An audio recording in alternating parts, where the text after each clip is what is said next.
Good evening. Hello, Omar. How are you? I'm very well, thank you. How are you, Andre? Winning the competition in February. Hello, Omar. Hey, what's up, Ali? How are you, my friend? Thank you.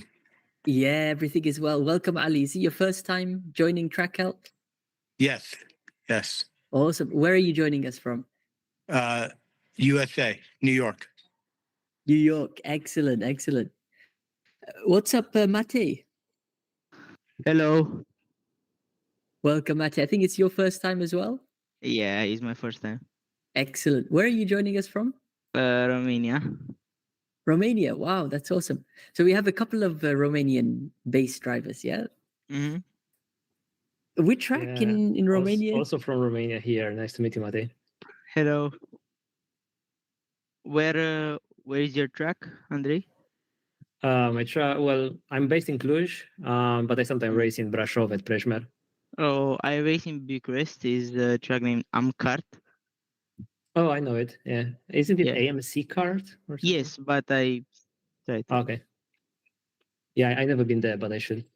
It's a nice card. There are some corners that I need to practice, but yes. It's nice. We have people from the same country joining. I guess the tracks are well known there, right? Yeah, because there's not that many of them. That always helps. So is that an outdoor track you go to, Mate? Yes, it's another track. Amazing, amazing. What's up, Kalis? Welcome back. How are you? Yeah, well, thank you. It's always nice to have you back. How has the weather been in UAE? Weather scorching hot. I Mainly. could. How many degrees? Like 52. Oh, have you been doing karting in that Yeah, weather? but I don't go in the morning. I just go in the evening, so it's less like it's not that hot. Yeah, of course. So are they open in the morning? No, I don't think so. Yeah, no, over here we only open the track after sunset, 6 p.m. onwards, actually, until late Yeah, that's night. the same. Like here it starts at like 4. Around 4. Okay, yeah, just to save the marshals. Otherwise, Yeah. they have a long day in the sun. Right, it's nice to see lots of submissions for today's track help, and I'm just gonna go to the chat actually before we get started. A couple of things I've got to set up. In the meantime, guys, whenever track help overlaps with an F1 race day, it's always nice to go and watch some of the highlights. I missed the race live. Anyone catch the race live? Yeah, I watched it live. Very good race. Andre, you made it. Anyone else? Yeah, I watched it live too. Mate, bit of an off for science. I think towards the end you'll actually see some of the battles. Jeremy, can you hear us? I think Jeremy came and left actually. No worries, we'll give it just. That happens in karting, for example, when you have weighted competitions. The moment you're even 100 grams underweight, they'll disqualify you. I've seen that happen to other drivers in races before. So it's all about, yep, you do your racing on track, but then the off-track stuff in terms of weight, you've got to make sure you're on it. What's up, Jeremy? Can you hear us? Hello. Welcome back. How are you, Jeremy? I'm good. How about you? Yeah, everything is well. We're just catching up on the highlights. I missed the race today. You followed the race in Spa? Oh no, the internet is been really weird today, so no. Okay, well, you got the YouTube highlights. That's the good thing about F1 the past few years. You can always tune into the highlights. They generally catch the main stuff. Guys, it's nice to see whoever's joined Track Help so far. And as I mentioned at the beginning, we had about 5 or 6 submissions. So what we're going to do is just go in first submit, first review order. We actually had Tavi, who submitted first, but I don't think he's been able to make it so far. So we're going to move on to Andre, and then we'll go to Jeremy. Grams, I believe he submitted a track map, but he's not there yet. So we'll probably move on to Kalis after that, and then we had Ali. Yes, Ali, you submitted some footage of your son actually, which is awesome, and hopefully we'll see if Harry Power can join in the end. Let's get started with Andre. And Andre, I'm just opening up your footage. You managed to get some telemetry over your lap, which is awesome. How did you manage that? Oh, I just watched the video one frame at a time, and when I saw my Really? foot going down, I just annotated it there, so it's easier for you. I'm not sure if you can see it on this video because I annotated on the top left and top right. Oh, there you go. Yeah, blue and green basically we're looking for. Blue, green, and red as well when the break happened. So what's blue, what's green? All right, so this is at VMAX Cluj indoor track. And what's special about this guy is that you have a boost on the steering wheel. And that's the blue thing that I put there means when I press the boost, you have 5 seconds of boost total per lap, and you can use it whenever you want. Wow. For instance, right there, I press it a bit, and here on this back straight, I'm going to press it all the way through the. Yeah. Bit of break there, we can see. That's awesome. Actually, this is really insightful because it doesn't keep you guessing on when you press the brakes and when you on the gas. Also, the boost is very effective. Yeah. And from the first time we reviewed this footage, because I remember going through this track as well, was there an improvement on the timing? Yes, it's about the second improvement. I think last time was at 37.6. Wow. That's amazing. And now you're looking at the 36.6. What was special about this run or this day is we had a heat wave, massive heat wave in Romania. So the track, well, the air temperature there was 33, 34, so very, very hot. Yeah. And there's your sector by sector, which is awesome. If we just pause it right there, you have the sector times from last time, if you recall. Because I remember we had a discussion about that. You remember? Yeah. Well, I don't have the sectors handy, but in the description, you might find that even more interesting in the description. Yes. If you show more, and if you scroll down a little bit, these are all the guys from top to bottom. Wow. These are the top records on every sector, and the final number is the thing. And I'm number 26 overall for this track. Right. So we'll see you. Surely you'll be somewhere here, yeah. Yeah. So I'm there at the very bottom. I stop at 26. Oh, Kovas, gotcha. Yeah. Well, it's fascinating when you break it down sector by sector. Let's look at it column at a time. You know, the fastest is a 17.6, I believe, which is insane.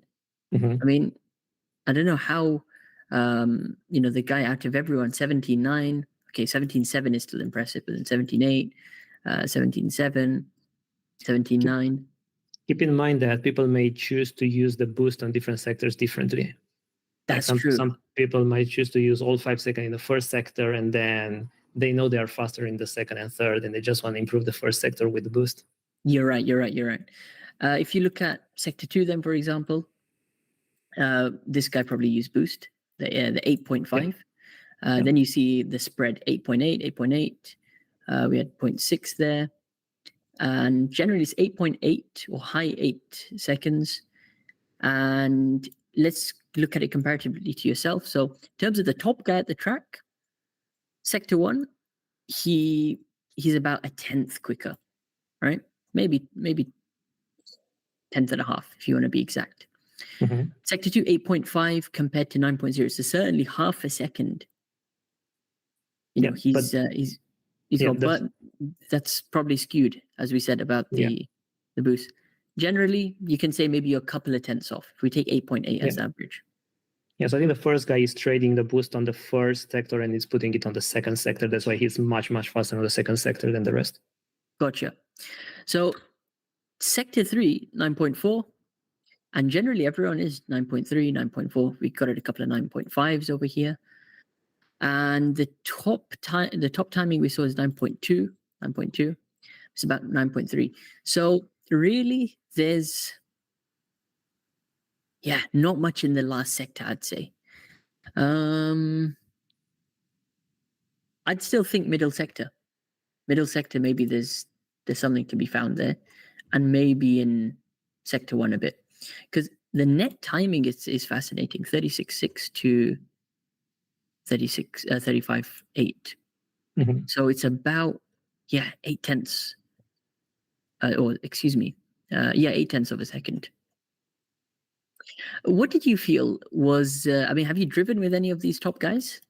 Yeah, I know. Have you seen any of their a lines? few of them. So the first guy, I know his lines because we drove a lot together. Yeah. And he showed me a few lines. What this guy is doing, he's very confident in the middle sector on the off ramp, on the down ramp, which I'm not. And he's not very good in the S sections here. Like I always catch up to him in this section. Because he's taking it much wider. He's taking late apex everywhere, and for some reason that's slower. Yeah. And then this is where the first sector ends. And on this off ramp and then the chicane, he's very confident. I'm always afraid I'm gonna hit it. And I'm usually hitting it. Like there's Basically, a reason the why. amount of speed you carry, right, down here. Yes. So somehow he takes the chicane much better. And is it this barrier or the outside barrier? The outside. So here I usually oversteer over here, and I hit it with my tail.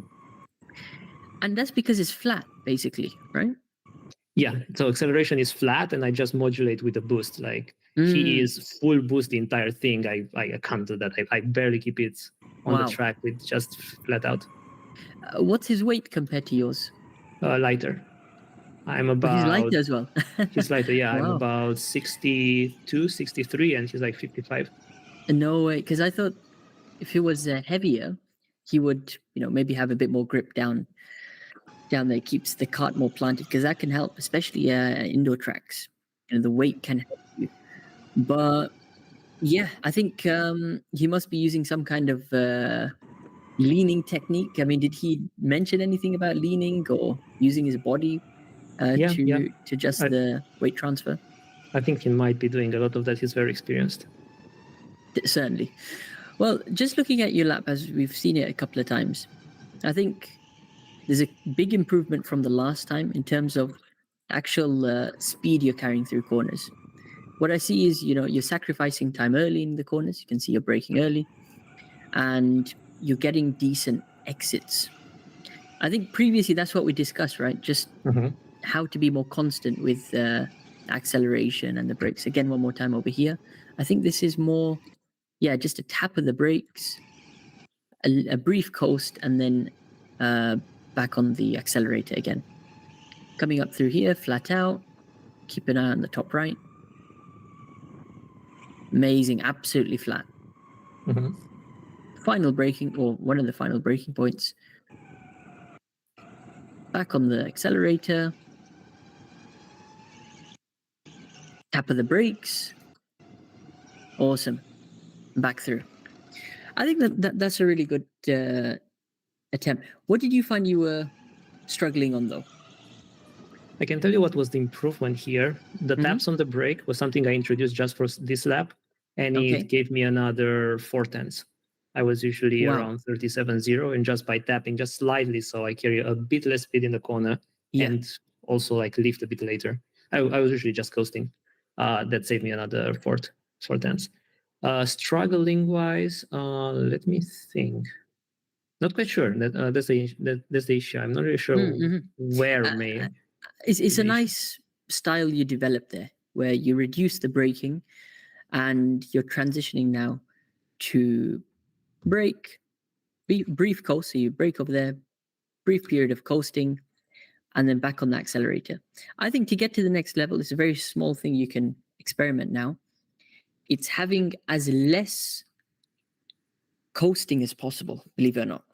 So what we want to try and do is either be brake or accelerator. So for example, over here, watch the top right, we brake. no brake, no accelerator. So we're coasting, we're coasting, we're coasting. Now we're on the accelerator.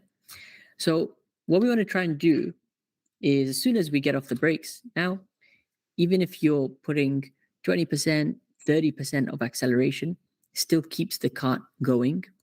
And what you got to think of is the moment I coast, I'm reducing speed, right?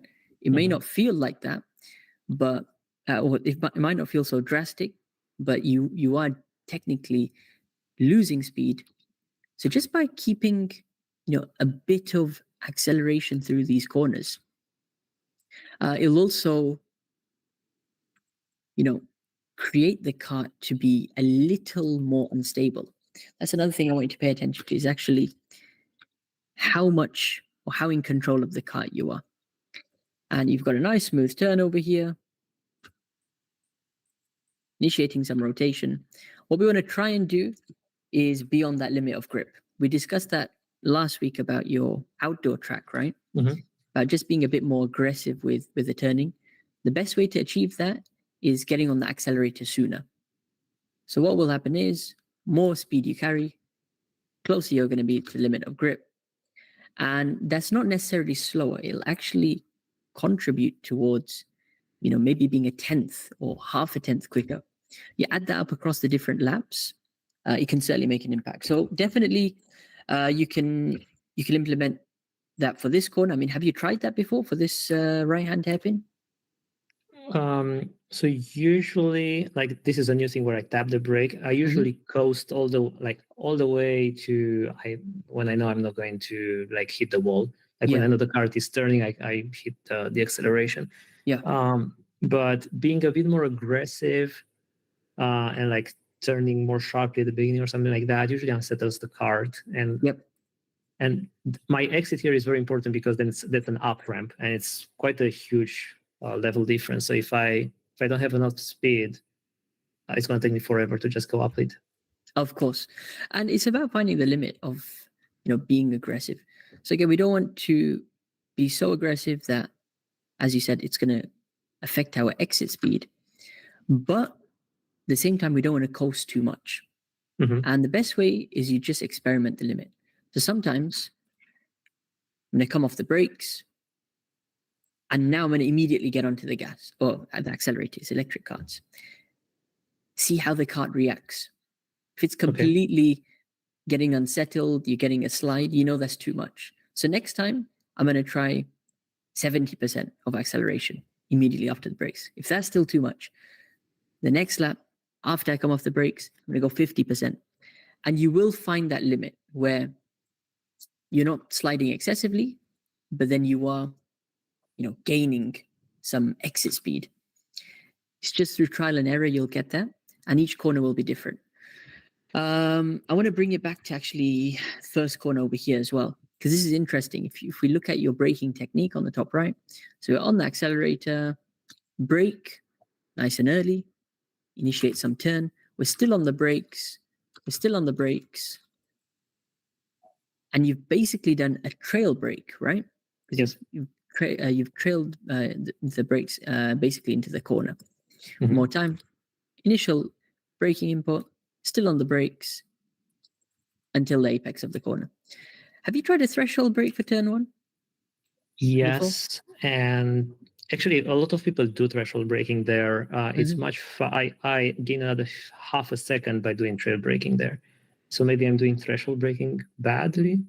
Okay, yeah, that's interesting. I mean, that just could be how smoothly you're taking the corner. This is a very nice line, very much under control. You clipped your apex over here, and then you're back on the acceleration again. What you might have to end up doing with threshold braking is, because the cart rotates, a lot more. There's a lot more movement on the rear end. You might end up just going a bit deeper into the corner.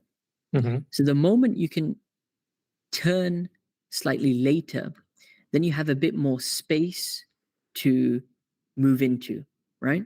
And in case there's a bit of a slide and there's some rotation, you still got that space on the outside to rotate the car. You see, what will happen if you threshold brake, you rotate too early, very, very common thing that happens is you obviously get a lot of rotation, can sometimes end up taking an early apex unintentionally, just because there's, the cart has rotated that quickly and that much. Think about delaying the turn in, using a bit more of the outside of the track, and I'd say go for a later apex. So here it's pretty much a early mid apex you're taking. Yeah. If you think about taking a later turn in, let's go for a later apex so we can actually focus on this right hand side of the track, end of the corner. Then the next corner opens up for us. Yeah, the angle becomes slightly wider. Also, in terms of your brake and acceleration inputs, the later you can brake, or the later you go into the corner, you can brake a bit later. But then as you cut back, because it's a sharp late turn you take, as you cut back, all of this is going to be slowly feeding the acceleration again. So we don't have to wait all the way until here, until we finally put the acceleration back on. Okay. Think about, being on the accelerator, even if it's 30%, 40%, 50% before the corner. Okay.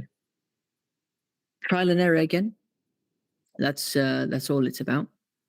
I think this is as good as you could have done it through the fast right, because it's quite tight where you're having to coast a little, but you're not braking, which is good. We discussed over here as well about braking at the similar spot, but then just trying to be on the Earlier on the acceleration a gas. bit sooner. Yeah. Okay. And does that mean I should also, brake later then? Because if I go on the acceleration sooner, I'm already kind of like on the limit of grip. If I go on the acceleration even sooner, then I will carry too much speed with the corner. Very similar to turn one, as we were saying.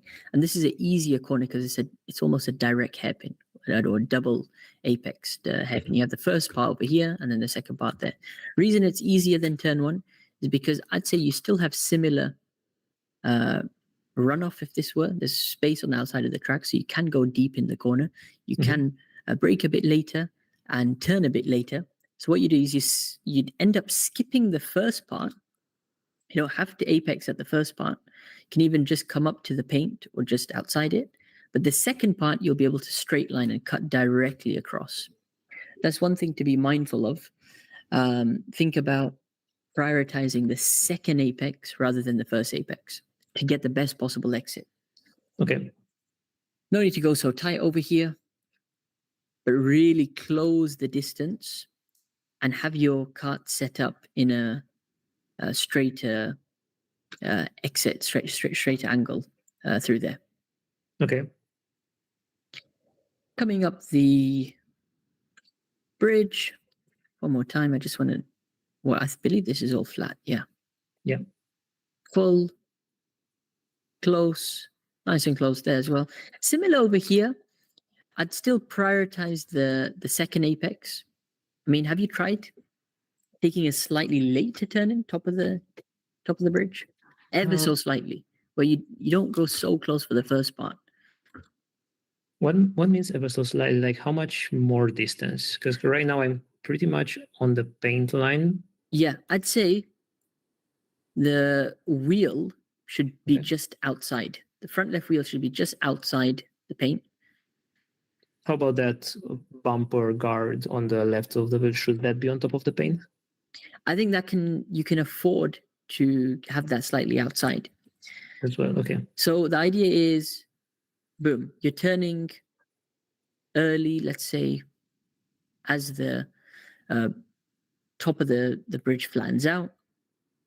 Instinctively think, maybe delay this by half a second. Half a second will allow you just to go a bit deeper, overshoot a little. So basically, you don't have to turn so much for the first part. You can put less steering input in. But the second part, we can go really close and think about making the straightest route possible. Down the bridge now. This is all about confidence. I think you mentioned driver to driver. It's about who's willing to go as close to the barriers as possible.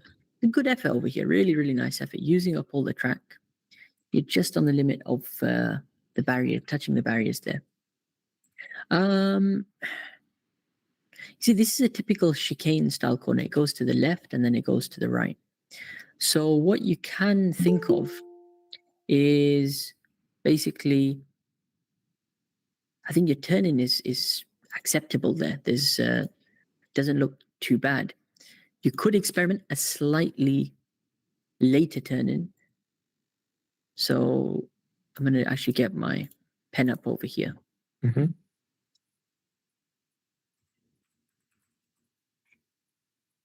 So it'll be easier for you to understand. What we're trying to do is come all the way wide from the outside. And rather than flipping a mid or early apex, think about hitting the end of the curve over here. What happens is the more we can be on the left side on entry, the easier it becomes to take the right. So basically, the angle of the right will be from this side, like that. It's just some food for thought. I don't know if you've tried something like that before. This is something I late- tried. Yeah. So Okay. unlike the other things, which I haven't, this one I tried. The problem, and maybe you can help me understand that.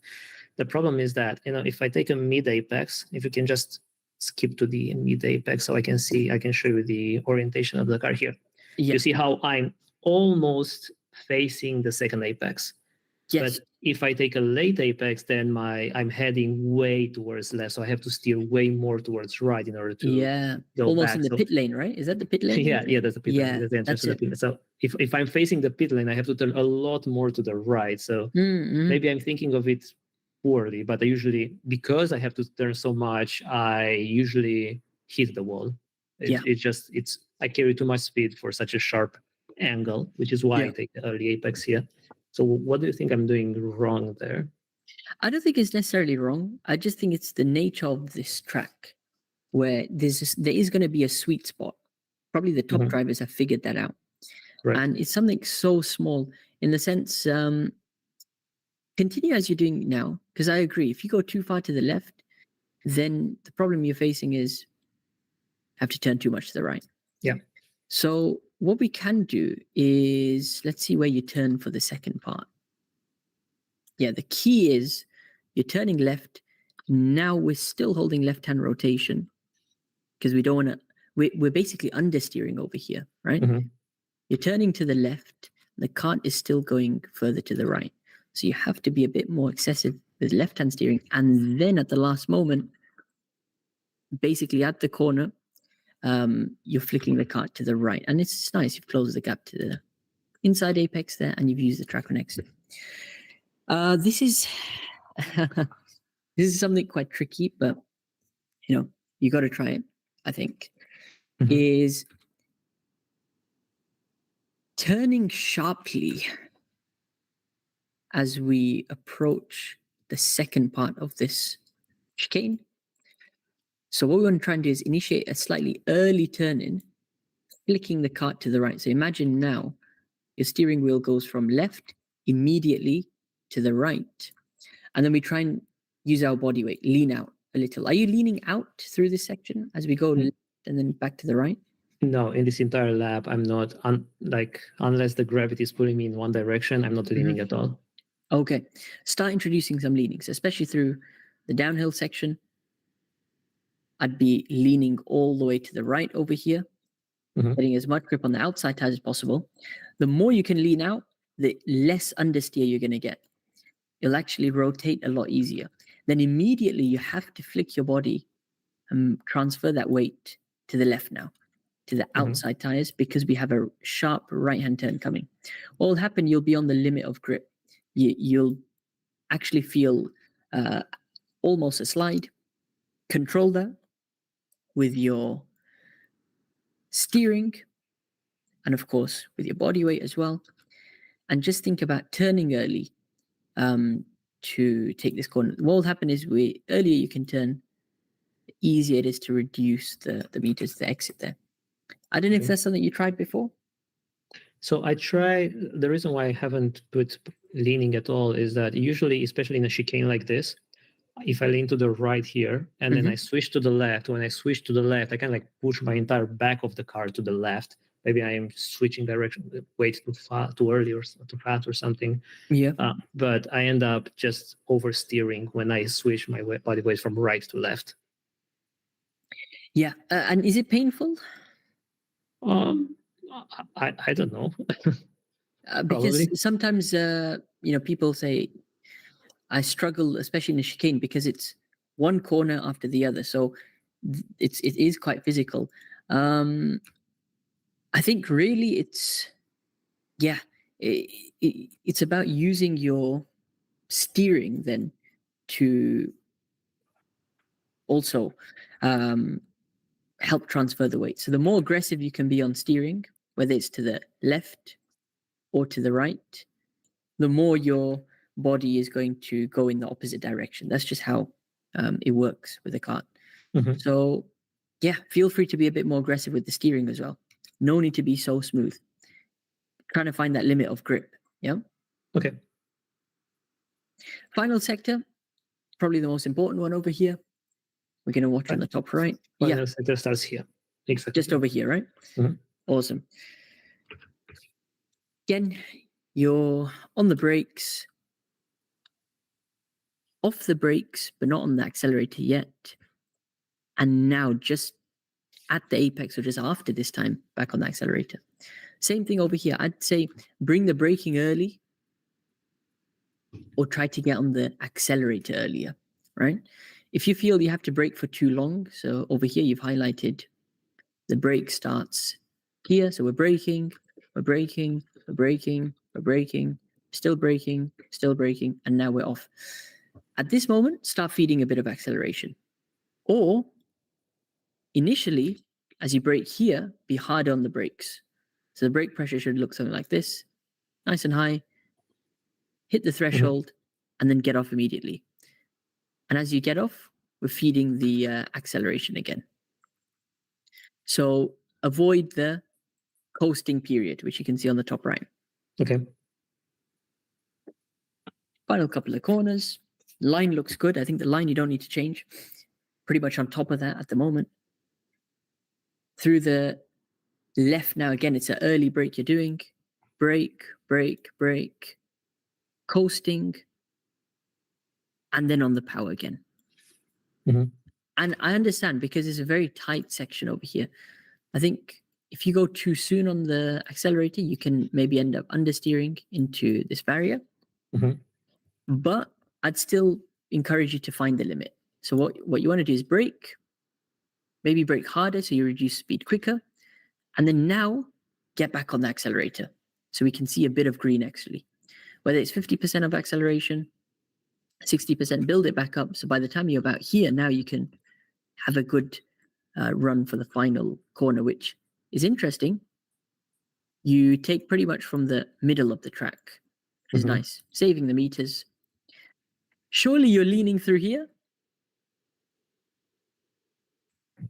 Through the final corner? I don't know. I not intentionally. If I did. And what happened with the steering? I think you lost the rear slightly, like there was a bit of sliding, and then your hand comes off the wheel as well. Oh, my. So that's because the start finish line is here, exactly here. Is this it? Yeah, you can't see it, but it's where the banner starts. The one on the left. Ah, okay. I was just wondering. That's where the sensor is. Yeah. There'll probably be a sensor over here. Oh, gotcha. No, I'd still encourage then, in terms of your line, think about going until the outside barrier. Use all of the track. You reckon? Because there's a lot more meters to get there. So I think what I did here is that I wanted to like get straight as quickly as possible. Yeah. See, it's the balance which you have to keep in mind. The tighter we go, the less speed we're going to take, right? Because we're turning the kart more. So now we have to straighten up and then we'll pass it. The quicker you can open up the steering wheel, so from a right hand angle, bring it back to the middle as soon as possible, the quicker you're going to gain speed. So I'd actually experiment, even do 5 laps with this line, 5 laps with that line. That's the only thing you change, and see, if there is a difference in timing. I'm positive though, if you can introduce leaning in this corner, so To an the left. aggressive lean to the left, absolutely. Sharp turn like you're doing, and then get this steering wheel as neutral as possible, back to the middle. That'll cause you to run out wider, and then you can carry a bit more speed. That's just my thinking. I think it'll be down for you to try it after that and see what works better. Okay, sounds good. I'll try that. When's the next time you're going to go to this track? Probably tomorrow or the day after. This is in the same city. I Excellent. go there once a week or twice a week. That's awesome, because it's nice to have a balance between indoor and outdoor. Is this the more popular one? You'd say the indoor track? I think they're all popular in terms of how many people go there. This is just the closest one to me. It takes me 15 minutes to get there, and for an outdoor track, I have to go for like an hour or 40 minutes. Excellent, excellent. Well, let me know how it goes. I think just to recap with what we discussed, the line is fine. A couple of things to introduce is how soon you're on the accelerator after braking. Avoid too much coasting. Get back on the accelerator. Doesn't have to be 100% instantly. Feed it. Build up that acceleration gradually. And then introduce leaning. I really think that can be a game changer for you. You can do it quite aggressively, especially in electric cars, because they're heavy and they tend not to move too easily. But things like tight hairpins, and especially that last corner, it should really, really help you transfer weight and be on that limit of grip. Okay, and I have just one question on your feedback. Go for it. In terms of leaning, when should I lean? Like, when should I start the leaning? When should I stop it? And how quickly should I move from, let's say, center to the maximum leaning point? Leaning is connected to your turning points. So as soon as you turn the cart, your body should be moving, whether to the left or the right. Think about using the corners of the cart seat as a location to actually push your body against, because rental cart seats are actually quite large. They're one of the largest sizes.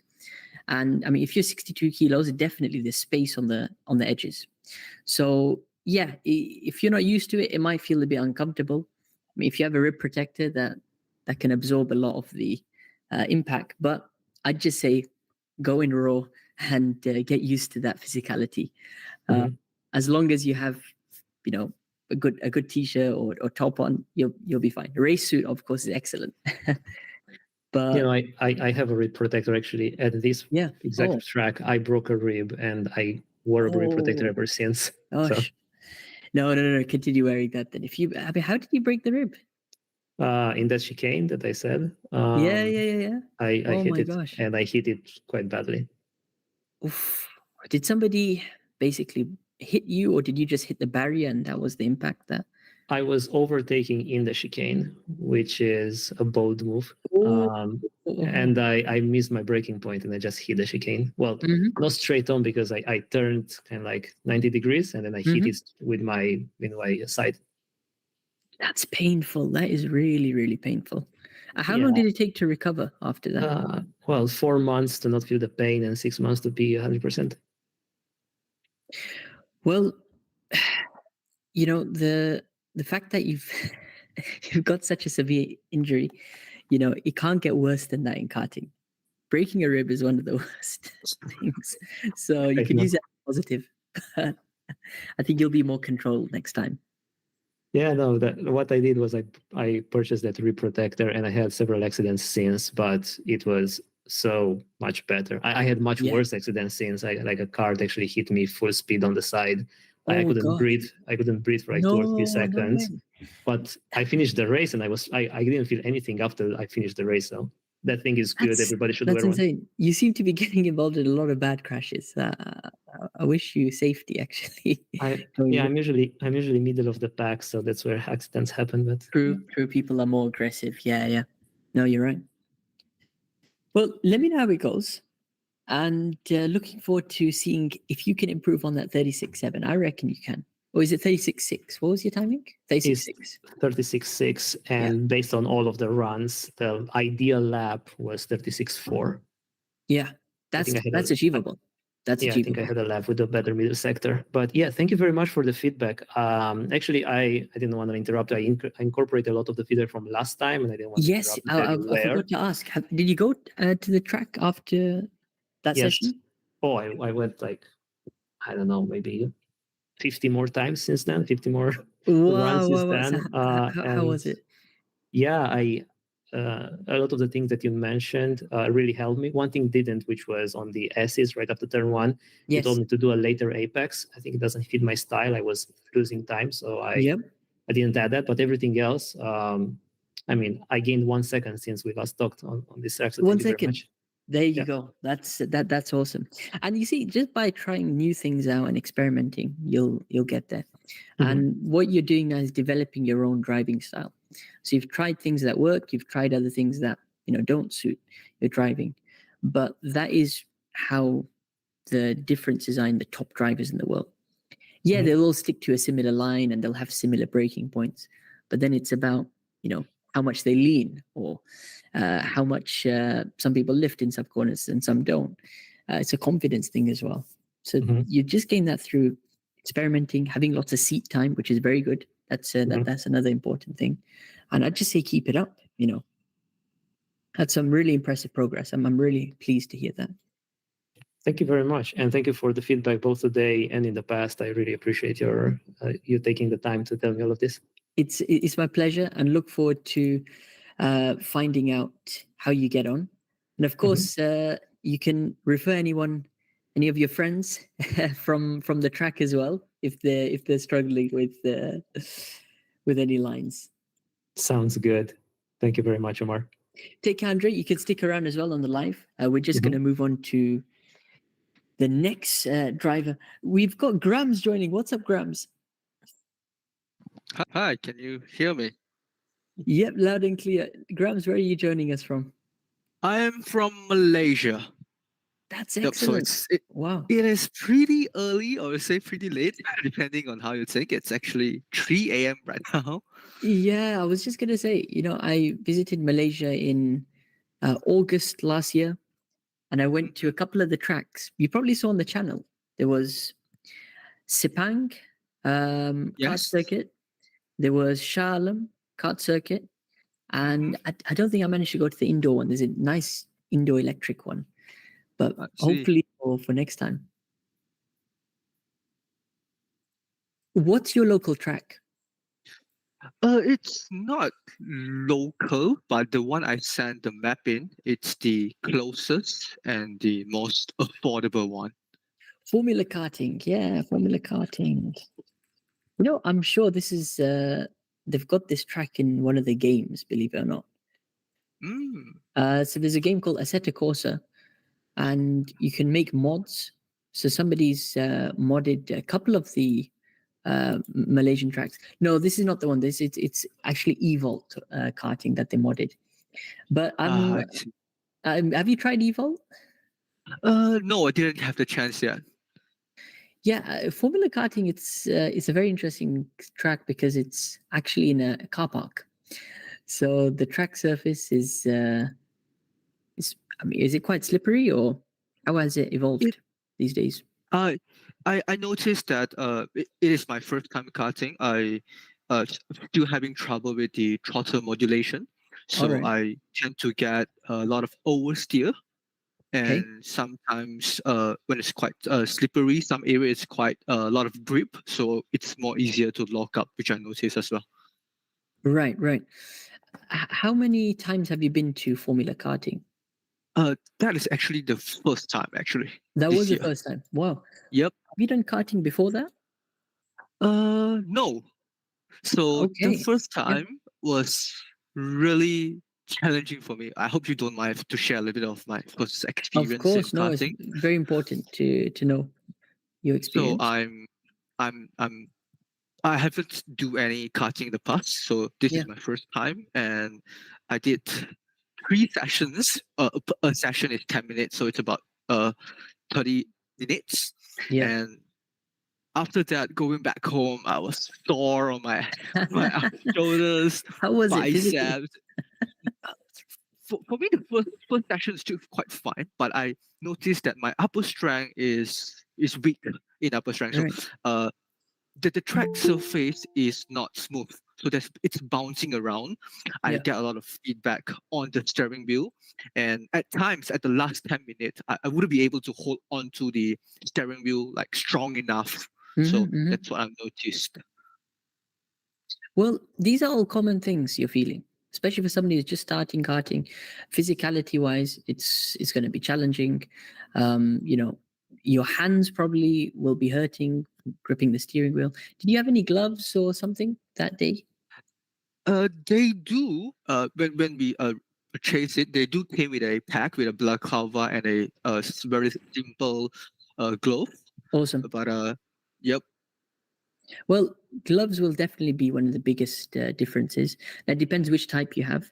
Once you get the official karting gloves, they have a nice grip on the inside, and once it fits on your hand nicely, then generally people find that they have less pain, and it just helps with gripping on the steering wheel, especially compared to going bare hand. That's True. very uncomfortable. You don't have much control. Your hands slip and slide around. But especially when you're learning the track and you're quite new to karting, think of it as a process. The next time you go karting, you're not going to be the best, but if you continue going 10, 15, 20, 30 times, basically the more sessions you do, the better you're going to get, and the faster timings you'll see, the more confident you're going to get, and the less factors you're going to have to worry about. I mean, how did it feel driving a track for the first time? What was going through your mind? For me, the first time when I was there, when I came out of the pits, I was actually worrying that I would crash into the barrier or Right. was just spin around, and you have to raise hand to let the marshal know you just spin. It's kind of embarrassing for the first time, so I kind of cautious with the throttle and the brake early and apply less throttle. Yep. But sooner in the next session, like for my second session, I get more confidence in the track. But I'm having trouble with I think it's because it's my first time karting and also wearing a helmet, so my perspective is quite limited. I Mm-hmm. wouldn't be able to judge the surroundings and maybe fixated to a point where I wanted to see where I brake, and then I focus on one thing and then I missed another. Yeah. So basically, things become quite overwhelming, and you're not sure of the exact layout to expect, which corners are coming up and things like that. But that's all normal, especially when you learn a new track. Great way to stage the learning process is just by taking, especially the first few laps in your session, nice and slow, almost as a sighter lap. And when you do that, you have a chance to absorb what's actually going on. We got some nice footage in the background. This is a quick drive, but I can understand how you're feeling. It's corner after corner. What do I expect? Is it a tight one coming up? Is it a flowing corner coming up next? This is a quick lap that we're watching, and what you'll notice is, this driver's probably done multiple sessions. He's aware of the layout. Getting used to the layout is only best developed through more and more experience. How often can you go karting, or are you planning to go karting? I'm currently planning to go once or twice a month. Great. Yes. That's good start. What will happen from session to session that you do, whether it's twice a month or once a month, keep a note of the lap times that you got. Do you get a printout after each session? There is no printout, but there's a screen that shows your lap time, and I actually did take a picture of it. How did you progress across the 3 sessions in terms of lap time? So my first in this video, I actually viewed this video multiple times before I went to the karting. This guy did a 43 second. My first session, my best time is 55 seconds because I was still not comfortable and not confident. Yep. The second session, I managed to hit a 50 second. It's already rounded down. I'm not sure what the detail is. Yeah. And my last session, it is really, by that time, it is already really tiring and sore, but I managed to hit a 48 second. Super. So there you go. Just by, doing laps upon laps, you can see the difference. And what was the difference between session 1 and session 3? How did you get such a... Session 1 is more like, I need to get to know the track. It's my first time. I need to get to know how much the pedal travel, how strong is the braking is, and how that would be karting. I don't know how the feedback of the wheel would be. So my first 10 minutes of it is basically just exploring around, and the last session is basically areas that I think I could do flat out. I would try and do flat out. And areas that I think I could break later, and I would do that. Yep. Awesome. No, that's really, really good. What will happen is you need to get used to the actual limits of the track. So how wide each corner will be. I'd say generally this track is quite consistent because it's a tight and twisty indoor layout. And when we look at this track map which you've shared with us, there's a lot of corners. In total, there's 23 corners. Take it sector by sector. That's the best way to split anything up, especially when you do it for the first time. And you can make the sectors up by yourself. So, for example, in pink, this is this first sector we're starting now. So turn 1, turn 2, turn 3, into turn 4. Now we have a double hairpin coming up. So we have 5 into 6. And let's say just at the exit of 6, that's where the first sector stops. So when you can break a lap up, it should always be into 3 sectors. Sector 2 will be turn 7, into 8, 9, a double left to 10.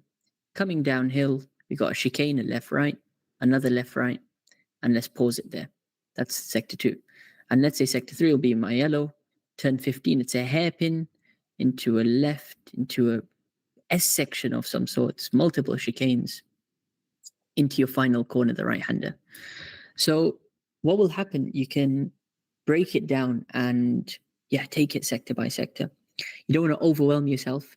Okay, turn 1, I do this, turn 2, I do this, 3, 4, turn 15, I do that.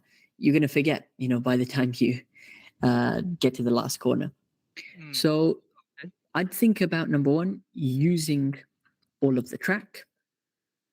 And in terms of any corner that you tackle, always try and enter it from the widest angle. So this is the outside edge. Locate the inside edge. The inside edge is the apex of the corner. So the inside of turn 1 is over here. And then the exit will always vary because it depends on what corner we've got coming up. So for example, we've got, it's a left-hand turn, which is turn 1, into a right-hand turn. So what we don't want to do is exit too wide, and then we have to come all the way back to prepare for turn 2. Yeah. Think about the entry of a corner. That should always be wide. The apex is always at the inside edge. And then the type of apex you take will dictate the kind of exit you get. What I actually want to do is bring up a paint. Yeah, let's draw a typical right-hand turn over here. And what you'll have is the apex. I'm going to draw the apex in pink. Actually, we need a bit more space between this. So this is the first part. This is the mid. And then let's say this is the end. Perfect. 3 simple parts. So the entry of a corner, we said, should always be wide from the outside edge. We said come to the inside of the corner, the apex. So hit the inside edge, we have the shortest path over here. And then the exit can either be wide, middle, whatever is coming up next. Yeah. Okay. Think about splitting any corner into 3 or any apex into 3 points. So what we have over here is the early apex. So it's the beginning of a corner, right? Mm. The middle, we call this the middle apex. And at the end of the corner, you have the late apex. What I'm trying to explain here is, let's say you go for an early apex. An early apex will require you to, number one, approach the corner tighter and start turning in early, right? So we're going to be entering it tight, turning in tight. Now I've hit an early apex. What's going to happen? You're naturally going to veer off wide and head off out of the track like that. It's not advised to take an early apex just because the angle of the corner becomes tighter. Moment you start taking a middle or late apex, you can start delaying your turn in now. So what we can do is enter the corner wider, continue in a straight line for longer, and go for a later turn in, whether that's to hit a middle or even late apex. So now we've hit our mid or late apex, and we can comfortably exit the corner. And what you'll notice is, yeah, the lines overlapping over here, yeah, in my yellow box. You can see the black line is the more preferable line to take. Yep. So whenever you tackle a corner at your track, think about wide entry, and now what apex do I take? Should it be a middle apex? Should it be a late apex? For example, for turn 1, I would say go for a late apex. The later apex you can have, the easier it is to end up on the outside part of the track for the upcoming corner. For example, turn 2, you can go for a middle apex. Turn 3, a mid, if not late apex. And you devise that strategy for each of the corners. I think that's what you can hopefully plan to do for your next session. Open up the track map. Each corner, think about what apex should I take? What entry point should I have? And where should I be on the exit of the corner as well? Then you start highlighting on your track map your braking points. So maybe I'll brake for turn 1. I can also have to brake for turn 2. Maybe for the turn 5 hairpin. Perhaps even for the turn 10 left-hander. The idea is, moment you can start plotting down your different braking points, that's a start. I mean, were you using the brakes for a lot of the corners at this track? Yes, a little bit actually. Okay. Like the first turn, I have to brake a little bit. If not, I would overshoot the first turn. Yep. And then on the second, I brake a bit. I turn in the second and third. The second, in between second and third corners, I actually just applied a little bit of throttle. Mm-hmm. And then on third to fourth, I didn't brake. On fifth and sixth, 7, I brake a little bit on entry of fifth. I turn in. And then on the entry of 6, I brake a bit. I turn in. And then after the turn 6, I accelerate straight until turn 8, which I lift up a little bit to let me turn in into turn 9. Between, if I remember correctly, between turn 9 and turn 10, I did brake a little bit and then only to turn in. Turn 11, 12, 13, 14, it's actually flat. First session didn't really have the confidence, but the last one did. Flat. And then before turn 15, light brake to let me turn in to hit I believe it's a middle apex. And then in between 15 and 16, I brake a little bit more so I could turn in. 17, 18, I think I was coasting actually, or just a little bit of throttle. On 19, I a little bit of throttle and then slight brake on 20 and then full throttle 21, 22, 23. Beautiful. At the end of 23, I actually brake a little bit sometimes. Maybe lack of confidence, I'm not sure. Awesome. So there we go. You have a template of where you're braking, where you're lifting as well. Now the idea is we want to brake for the tight corners, and really in rental cars, think about how can I keep the revs as high as possible. So the sound of the engine needs to be high at all times. The moment you take a corner and the sound of the engine drops, whether that's because you're sliding too much or you're braking too much as well, you need to keep the revs higher through there. So the best way to do that is, even if you have to brake or you have to lift off the gas for any corner, do that early. The idea is you slow the car down early before the corner.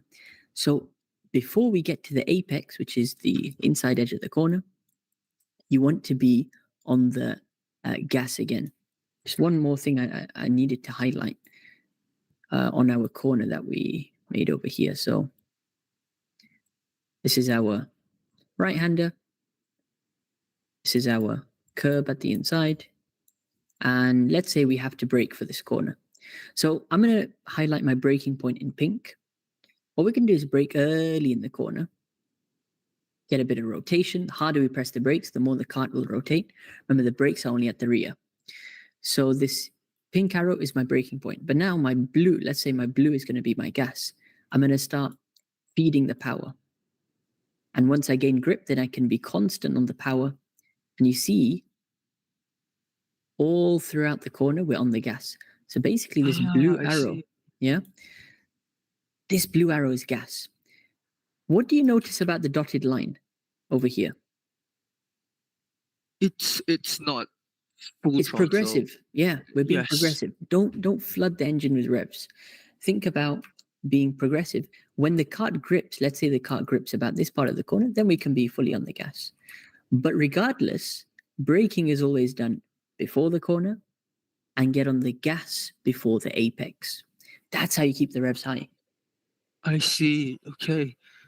Yeah, I noticed as well. Yeah. Did you notice yourself doing maybe the opposite, where you're braking into the corner and then maybe you did something like this, where you brake late, you brake all the way to the corner, and then after the apex, then we're slowly getting back on the gas, something like that maybe. Yes, because I never noticed. Just now you mentioned something where rental karting, you need to keep the revs high. Yes. But I noticed in all 3 sessions I did, at a lot of corners, I think I brake late and then I brake into the corner and then the engine sounds really low. So whenever I'm out of the corner, I have to floor the gas. It's just slowly picking up the speed, and then that's where and then once the cart is getting the speed, I have to brake again. So that's it's not there. Yeah. Always think about early braking and be on the gas before the corner. Simple rule in rental karting: slow in, fast out. Yeah. Doesn't matter if you sacrifice time on entry a little bit, you'll gain it back on exit as long as you're accelerating before the apex of the corner. And this is a really nice way to, overtake drivers, because what will happen is when you're in a battle, the driver in front, he'll defend and he'll brake really late, and then he'll end up overshooting the corner and he'll end up going out wide. What you can do is you brake slightly earlier than him on a wider line. And this is what we call the switchback, where you on the gas earlier and you undercut him and you can pass him like that. I see. So I think your main focus for next time is practicing this technique of getting on the gas before the apex of the corner. And then the corners that you have to brake for, try to practice a threshold braking technique. Have you seen the video, how to brake in karting on my channel? I did watch the video in the classroom. I'm not sure whether in the classroom. Yes, that's right. Yeah, so that's the one. Yes. So basically, we're mainly using the brakes to help turn the cart and be on the brakes for a short period, so not too long. Try and get your braking done early, maximizing your exit speed. That's the most important thing. I see. Okay. When's the next time you're planning to go to the track now? grams? What I'm planning is next month, August, around 18th August. Will be a Sunday, actually. Super, super, super. So you got plenty of time before that to prepare a nice session strategy. This is very important when you go to the track. Have a clear objective in mind for each session. Don't just do it as freestyle. And track time, especially when you're limited to it, is very important. You maximize that session. So, for example, session 1, I'm just going to be working on the line for sector 1. Session Okay. 2, I'm going to practice my braking technique for the necessary corners. Session 3, I'm going to put that all together and see how fast I can go. So, especially when you have about 3 sessions, good enough time to, to try see. some new things out. Sure. Yeah, Were there any other questions before we move on? I do actually. Just Go now for it. when you were explaining about the right hand or left hand turn, Yes. you mentioned about progressively giving the throttle or the gas so that I won't apply the gas straight forward and oversteer. I actually struggled to like understand how do I know when there's grip on my car. So that's got to do with sliding, right? What will happen is if you're too soon on the gas, you'll find there'll be movement in the cart and you'll be counter steering. So let's say it's a right hand turn, you'll be actually turning excessively to the left. You're trying to save the cart from sliding. So the more you slide or the more you drift, you're beyond that limit of grip. The less you can slide, the more you can keep the cart neutral, your steering wheel straight. That's the limit. I see. What you also want to be careful of is being under the limit, where you're too progressive and too smooth with your turning. It becomes like, when you drive on the road, very smooth, right? That's under driving. Obviously, on the road, we're not racing. We're trying to be safe. True. So in karting, you can afford to hit that limit, which is, the neutral steer, as we call it. You're turning where the cart is sliding ever so slightly, but you're controlling that counter steer. But what we don't want to do is go beyond that limit and cross our hands, start sliding the cart, which will drop the revs. That's the most important thing. That's another way to find if you're on the limit or not. Listen to the engine. Are the revs high? Are the revs low? Or are they staying constant? I see. One last question from me. Sure. I'm not sure whether right now I'm getting ahead of myself, but I noticed that I'm wearing sport shoes during my session, and I noticed that when you're resting on the pedal, I think that I searched online as well. Karting shoes and normal running shoes, the heel behind it's quite thick, and then karting shoes are quite thin. So I noticed that it's quite hard to control my throttle. So I was just asking. So let's say I'm really beginner. Would you advise me to invest money into a piece of clothing such as a karting shoe or glove, etc.? Would you think that it's 100%. suitable? Or? Yeah. Gloves and boots, they're like essentials. And I'd even advise helmet if you don't like to share with other people and things. Gloves, as I said, it give you instant, better grip on the wheel. And the boots are designed in a way where, the heel is positioned to rest and you have better grip on the pedals, believe it or not. It's only when you wear it, you'll feel that. The helmet, as I said, is something more personal to you. You can even design it as well, make it your own style. Once you start doing outdoor karting, or you do petrol karting, but you feel your clothes are getting stained with oil and petrol, you would invest in a suit then, because that's the purpose of it, to keep you safe, but also absorb all of those oils and stains. So you'd have to change your clothes every session. I see. That would I would look around for. I believe that currently, I think karting shoes or those kind of shoes are my priority, since I already have a glove for it. Yep. Absolutely. Well, keep me posted, and it's great to have you on the academy. As I said, if you got It's- any questions, anything, you let us know. Yep, it's my honor. It's me. I'm really lucky to find you on YouTube when I search for karting, and then so you have a free community as well to learn and such. It's really my honor to meet you, Omar. No, I really appreciate that, and thank you so much for joining. You're helping making the community bigger, and it's nice to have somebody from Malaysia join. I will be back soon. Yeah. That's all from me. Thank you, Omar. Take care, Grams. That was an awesome debrief with Grams. What we're going to do is just have a quick check on the live chat and a quick time check as well. We're running about an hour and 20 into this, or hour 15. Severton put, can you give me some tips on how to improve in rental karting? Well, we basically just covered vast majority of that with Grams just now. So take that as a good debrief. If you want any more specific points, just elaborate on your comment in the chat. Guys, what we're going to do is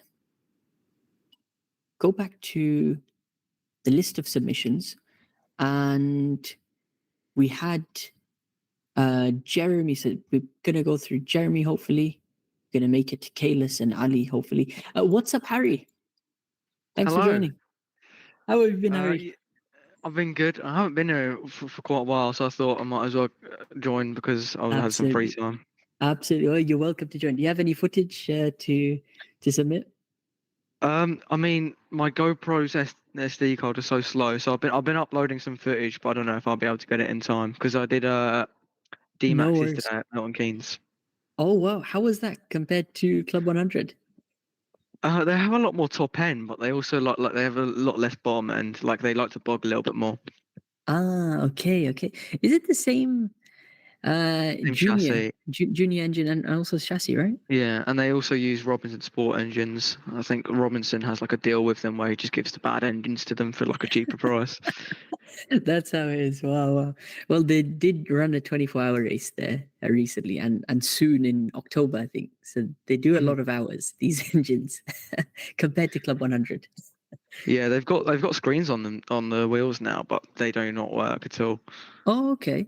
Like you can put your phone there, or it's no, screen. they've put their own phones there. Like they've put like these small phones there, and they show you lap time, but like they like to freeze a lot of the time. So like, for example, I was on lap 15, and then it wouldn't work for like 20 laps, and then it would come back to life, and then it would just break again. It was really weird. Okay, that's new because I remember a few months back it wasn't there when I raced. Yeah, so it's in probably like a trial phase, right? Yeah, it's in development, and it's definitely should be. Well, that's good. I think that adds to the whole experience of D-Max because obviously they charge a premium, so you want to get the best bang for buck. I guess that's important. So, which D-Max race was it? It was a tuition because I'm obviously like too young to do it, so I did the tuition. Who was your instructor? I didn't actually have an instructor. It was like organised by a series in the UK called Elite Karting Series. So it was more of a group thing. Yeah. It's more of a group than Luke, like being. Right? Luke organizes. Yeah, Luke. But it was more of a group thing instead of being like my friend got it from Dante. I think there's other people that do it. Yeah, there's some really good instructors, especially at Milton Keynes, who'll get you top timings within a few sessions actually. So when will you be eligible for the actual? They do D-Max. Is it Super Champs? They do Super Champs and leagues. I might do Super Champs this summer. I'll see if I'm free really because I'm busy for a lot of it. Yeah, no, that's awesome. Well, they have a nice track. I mean, how did you like Milton Keynes? First time you drove there? I mean, they're changing around the tire compound as well, so they weren't on like the Yokohama, so they handled a little bit differently to everyone. So like, instead of like the 64, which is quite quick, or 63, they were like 65s and like high 64s that you were getting. But it was pretty fun. Yeah. Although it is very sketchy that left hand after the long straight. No, that's one of the best corners. If you try in the wet, was it raining that day or was it dry? No, it was nice and summery today. So wow. No, in the wet, it's sketchy. You just understeer and you can even go off into the grass. Um, well, what we're gonna do is we're gonna move on to some footage now. Feel free to stick around, Harry, as well, as we cover this. And we're gonna go to, so it's Jeremy next. So Jeremy, can you hear me? Yep. Hello. Awesome. Jeremy, do you know Harry? Have you guys met before? No clue. Maybe, I'm not sure. Definitely not. I'm sure there was someone who were friends. I don't know if it was. It might be someone else. Never mind. No, Jeremy, you do Sandown Park. That's it. That's your local track, right? Yeah. You did a couple of the Saudi races there actually, but now you've got some Rotax Max footage from a track in Shanghai, is it? Wow. Yes. Talk me through this track. So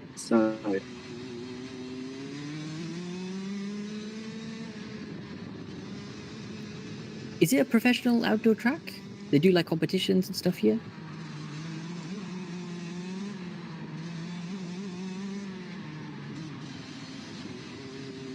Hello? Can you hear me? my Wi-Fi's been really dodgy. Oh, it's bugging. No worries. Oh, it's fucking no. Oh, it's. Hello. Hello? Oh yeah, my Wi-Fi's been. No worries. I know there's some feedback as well coming. I was just saying, talk me through this track. What's the name and what kind of events they do here? Looks like a professional track.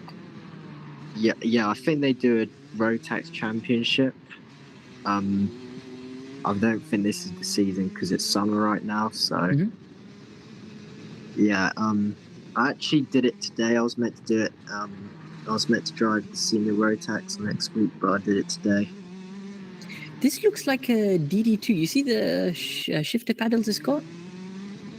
I'm not sure if that's the steering wheel they're showing or something, but surely it's I thought I heard a gear change. I was a little bit.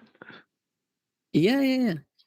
I know. I think it is because the It must be DD2. the camera's on the left hand side and DD2's radiator is on the left hand side. So I think That's it is. That's it. You're right. Well, it's not a particularly DD2 friendly track. There's lots of corners and you don't have much time to shift up. But I guess the main thing with this track is it's got nice track limits. Yeah, he's definitely shifting there. Just looking on the right. There's clear track limits. There's actually proper curbs. How did you find that? Is it the rental carts you drove, Jeremy? What do you mean? How were the track limits when you drove? Oh no, they were fine. Is it quite a tight track compared to Sandown? It's a very wide track. Oh, it's wide. Okay, so it's more than it looks. No, I thought it's probably the kart then, going so quick. Which karts did you drive then so far on this track? So I've driven the 4-stroke, a 2-stroke, and a senior Rotax. Oh, you have? Okay, excellent. Well, what you'll find is the driving technique is going to be. Can you guys see the screen? Let me just share entire screen. I don't think it was sharing there. Go for it. What you're going to find is the driving style is going to be different from 4 strokes to 2 strokes. More specifically, things like braking. So braking technique, how you even apply the accelerator to an extent. The whole lot is quite different. What you got to understand, number one, is you've got lots of speed. So when you got lots of speed, lots of power, you can afford to brake later into corners. That's something I'd encourage you to start doing at this track for the many braking points there are. Think about hard braking in a straight line, carrying the brakes into the corner almost until the apex point. It's about the time you reach the apex point, that's when we start feeding the power again. The difference is compared to rental karts. Because you have more power, you can get away with accelerating later and still have instant power, basically. Another thing, especially with road tax karts, is the way the power delivers. And you probably notice there's a brief period where it feels like it's bogging down, but then suddenly you get a spike, right, of or boost of power. So it's really about throttle management there. Honestly, the fresher the tires, the newer the tires, the easier it is to control that. Once you're on worn tires, the rear end will really start to snap out on you once you start applying that acceleration. So just be progressive with it. Think about, don't want to flood the engine again with revs. That's similar to rental cars as well. But find that biting point, and also have a firm grip on the steering wheel. I don't know if that's something you found. Were your hands hurting more in the road tax compared to rentals? Yeah, compared to the Sodi I did in Sandown, like my arms hurting after a couple minutes. Yeah. It's really nice footage we got here, because I want you to observe the kind of steering technique this driver's using. And he's in a DD2, so he has to focus on shifting up and down. Watch how neutral his steering wheel is. He keeps it pretty much in the middle. Some corners, he's actually going to be counter steering. And other times, he's also applying a sharp initial input, but then he'll correct the kart again. So through the fast left, this is a great example. Keep watching the steering wheel. So it's a fast left-hand turn, a slight bit of left-hand rotation, and then immediately he's on the limit of grip over here. He's feeding the power. So he's controlling that slide, bringing the steering wheel back to the middle. We have a brief straight now coming up to a braking point. So he's now going to brake. Sharper turn this time. As you can see on the bottom right-hand corner, there's a GPS. It's a tight hairpin. Sharp initial turn in. As he feeds the power, look at how the kart reacts. At the apex of the corner, he's feeding the power. He's able to straighten that wheel back up. Not counter steering excessively, yeah? He's keeping that steering wheel pretty much dead straight, whilst having a firm grip. Now, as he feeds the power through the fast right, you can see on the bottom right, that's where we are on the track. Naturally, the kart's going to oversteer here. He's putting a lot of power down. On the limit of grip, you can see a bit of counter steer there. Still, I'd say it's about 100% on the gas now. Coming up to another winding hairpin turn to the right. Hard on the brakes. Sharp initial turn in. But you can see it's not overly done. You know, he's not even rotating too much to the right. It's a minimal steering input to the right. As he lays the power back down, he counter steers a little, bringing the steering wheel back to the middle. One thing to observe, you'll probably see also in my latest video, I went in depth about this, is the push-pull steering technique. This is his outside hand for this right-hand corner, yeah? This is his left hand is the outside. He's actually pushing against the steering wheel. He's pushing it away from him. Keep watching that left hand. And what you'll find is, on corner entry, boom. You have to exaggerate that push quite a bit. Helps you with the rotation, number one. Helps you keep the wheel neutral as well. And then as he feeds the power, now he's getting some oversteer. He has to control that. Look how well he controls it. Firm grip on the steering wheel still. And that's the most important part out of all this. I want you to watch his hands one more time. Do his hands move on the steering wheel, or are they in the fixed position? Fixed position. Yeah, that's it. And that is why you're going to feel more pain. It's because you're forcing your hands to stay in one position. There's a lot of tension on them. And then you're pushing against the wheel. And there's going to be a lot more strain. So it's something you're going to have to get used to. You'll notice some drivers have a preference. They put this kind of tennis tape over their steering wheel. So there's a bit more grip. It feels a bit more spongy. How was your? Did you have any of this tennis tape? No, not really. It was just the normal wheel, yeah. Yep. No, that's all good. So, final couple of corners now. This guy's shifting up as well.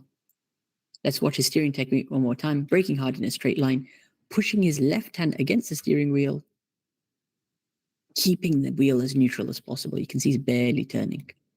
Yeah. And then he's just modulating the throttle, controlling that oversteer. So I'd say that what you can do is think about braking hard, braking for a longer period, and then be mindful of your steering technique. So what you don't want to do is be too smooth with it. We were mentioning with the other drivers earlier, don't treat it like a road car.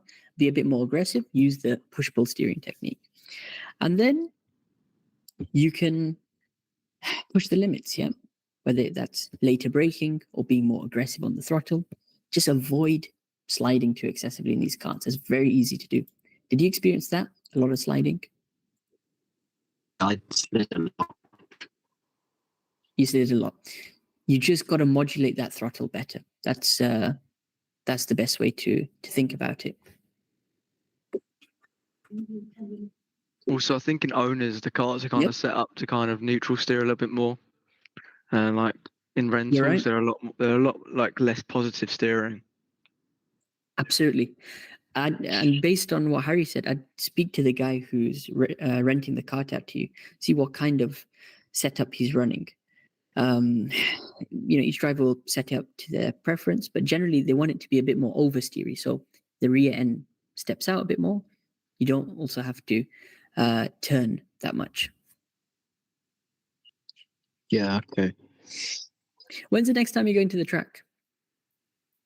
It's on a Sunday, but I'll be doing a 4-stroke race. All right, excellent. So still some more experience though. Yeah. When's the next time you're going in Rotax? I'm going back to England next week, so hopefully in England next then. Yeah. That was a first time experience for me. That's awesome. No, that's awesome. Awesome. Well, let me know how it goes. If you got any footage as well from that race, be sure to keep me updated. And let's hopefully go through some more footage when you get it. Yeah. Yeah. I asked, so today I went and I asked if they had a camera. They didn't. So yeah, can't get you anything. It's okay. Once you get back to UK, I think you can get some more. Yeah. It's nice that you found this clip and we were able to, see how your track layout goes as well. Were there any other questions? Yeah.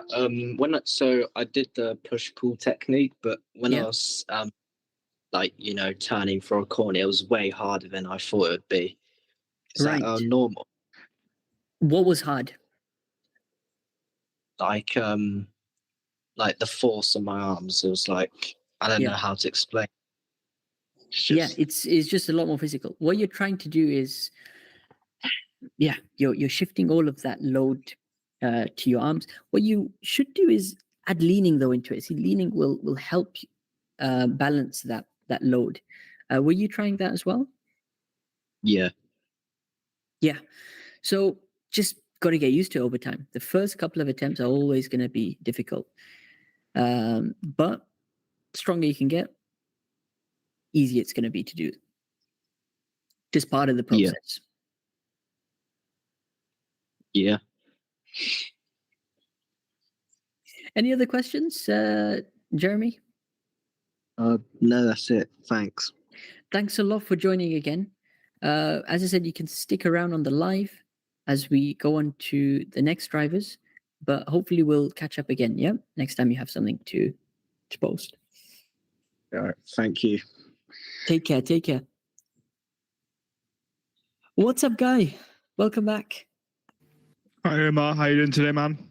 Yeah, all good, all good. Nice to see you. Yes, I saw sir. you footage which you wanted to review from last week. You've managed to I share was- the clip as I well. was probably too late, to be honest. It's probably too far on the order. No. We'll give it a go. Basically, Guy, we've got Kalis, we've got Ali, we've got we've done Grams. Yusuf was didn't submit, and Tavi didn't join. Yeah, we've got a couple of drivers to go through, and then we'll hopefully get to your footage. Yeah. Of course, mate. Of course. You take your time. One thing about the last guy, Jeremy. What I found when I first started karting and I was struggling to turn that wheel, and Omar knows my weird steering technique where I changed my hand position, so I have one high and one lower. Yes. The reason why I started doing that and stuck with that kind of that changing and then pulling that way, so you have more leverage. Although it may not be the best for being as accurate, when I jumped in a Rotax kart for in France, I found it was a lot easier, at least for the first couple of goes, to get used to the kart, to have that kind of that more. Yeah, because you have more. I don't know how to describe it. I'm imagining how like just doing something like that. You have less. If I switch my hand to the top board, I can push and pull more. I don't know. It's just give it a try, and that really worked for me when I was weak, little, small boy. I think the word you're after is leverage on the wheel. See how he gets it. The leverage. There you go. Leverage. That's it. We love a bit of leverage. Yes, sir. Right. What I'm going to do is open up Kalis's footage. Kalis, you're in a Rotax. So we've got loads of drivers doing Rotax these days. I think this is the second or third submission today with Rotax. Yeah. How was your first time experience? Yeah, with the Junior Max. Yeah. It's like honestly amazing. I don't think you'll do rentals up.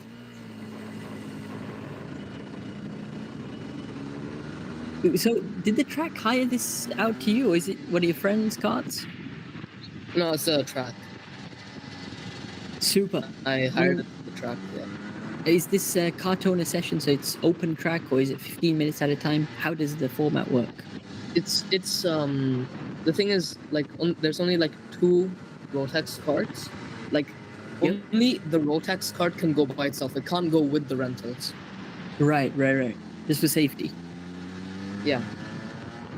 Who was on track with you? Is it just yourself? No, that's just me. Mm-hmm. That's even better. You don't have to look over your shoulder. You don't have to worry. What are your first impressions? Rental to Rotax. Rotax, when you accelerate, there's a kick you get like when you reach like 8,000 RPM. Yep. Insane. And this track is one of the best for owner carts because you've got a lot of high-speed corners, and we're just going to be coming onto the main straight over here. Now, how was it the first time putting your foot down? It's skiddy, like really skiddy. Yeah, you can see 105 maybe, or 102 you hit, and then it's time the to start highest braking. speed I reached was like 104, I think. 104. How were the lap times progressing through the session? Obviously, these are your warm-up laps, finding the limits there. As we can see, what did you start off with? What did you end up? My laps, like at the like after warming up, it went to 116. Then, like when I went on with the session, it went to 111. 111. There you go. So you've got a benchmark so far. What do you think the difference was between beginning of the session at 116 and then further down, let's say about halfway or towards the end? Were you smoother with your driving? Were you pushing into some corners more? I kept pushing in like each corner I could find. I braked late because I found that I was braking for no reason. I don't know where. Like almost every corner I was like braking so much. Yeah. Like for a really long distance when I didn't even need to. Yeah. That's a very good observation, because you initially, you don't want to put the car in the barriers. So you are going to be careful. And this track, There's no way you want to go off. I mean, it'll be painful.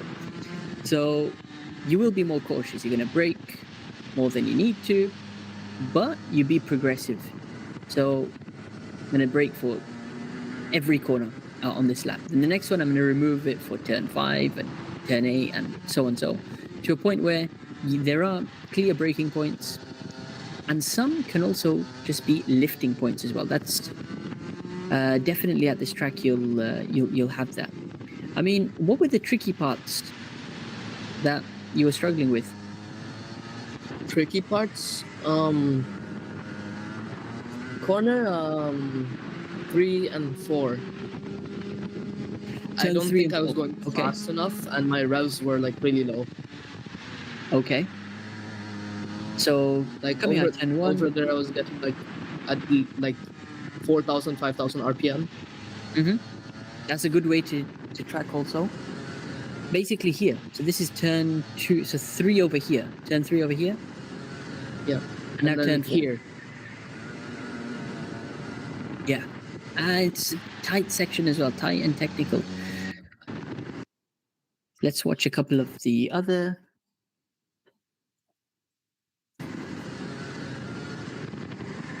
Keep it rolling.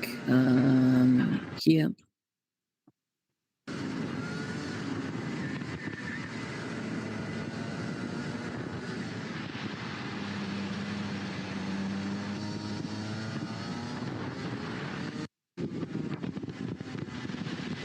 Right, Kalis, you're gonna have to give me a couple of minutes over here now.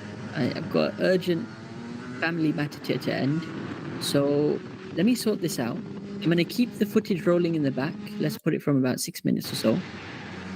What I want you to do is talk us through it. Interact with the others as well. Guy, Harry, Matthias, Ali, guys, hop in, yeah? Keep the discussion going. Yeah, and I'm gonna be right back in about. Is everything okay, Emma? You all good, man? 2 minutes or so. Absolutely, no, everything is fine. I just need to attend to something urgently. No, you do that. You do that. I'll be right back. Omar, Right? take your time. Rumor has it Omar's cart has ran off. It's driven off by itself. No, I think immediately this is very similar to my first session in a Rotax. Bear in mind I haven't done Rotax since. Like in a rental, I feel completely confident to use up all of the track, get onto all the apexes, get onto all of the curves.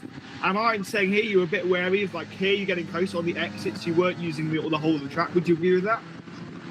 Yeah, but the thing is, if I go on the curbs with this car, it wants to like send me to a different country. It's like crazy how much. Fair enough. And also, I found this when I was renting out this Rotax, this track in the France. My mate got like severely told off because he was taking too much curve and he was breaking the car. It was so fun. Let me see if I can actually find. Because I span out massively on my first Rotax race. I want to see if I can find that footage. Guys, correct me if I'm wrong, but you didn't do rental karting on this track before? Because I remember seeing a few videos of you. I think it was you, wasn't it, around this track? Me? Yeah, it was me doing rentals. Yeah, so I mean, you're probably not used to taking curves around here because the rentals probably don't like taking curves. No, with rentals, Harry, what are you waffling about? Rentals love jumping up in the air. Yeah. I learned the hard way that they don't like jumping up in the air. Yeah, they don't like it, but like, you know, at Lakeside when you go, what's that corner? Oh shit. Big scary one. Big scary one. You just go straight over that curb, and it's just crazy. Now here's the this is my first ever Rotax session. This is senior max. I was absolutely shitting myself. Who thought we should put Guy Williams in a senior max? I paid €50 for 10 minutes, and it was in like fucking. Alright, it is an average. In France. Look at this. Oh my! I was pissing myself, bro. I was so scared. It was a CRG as well. This thing was like tuned. It was like, and then I thought you just the GoPro fell off for a second. No. This isn't my GoPro. This is some man. This is actually this guy runs this team, Stalioni Camponi, or whatever flip the name is. He rented me his GoPro. Yeah, here we go. Here's my little loop. See. So I come up to a corner, I look behind me, and then I do this. So coming up, right-hand turn, but he's been stopped on the right-hand side there for going too quickly. I think I look behind myself coming up on this section. Have a look here. Yeah, here we go. This was fun. Watch this. Look behind myself. Ooh, what's over here? I'll go around this corner. Oh, I'm off there now. But oh shit. Oh, that's very. Oh, I was going to good cross break. 2 lanes of traffic. It was quite fun actually. And I was shitting myself, bro. Honestly. This is in Bordeaux. It was actually a really, really big and fast track. But like these, I'd never been in anything. I don't think I've even been in a D-Max before this. So I was terrified, man. Here's the revs. Carlos, is this the same? Is this the same layout or not? Because I feel like it's different. Because I remember watching. Yeah. Alright. It's the same okay. layout.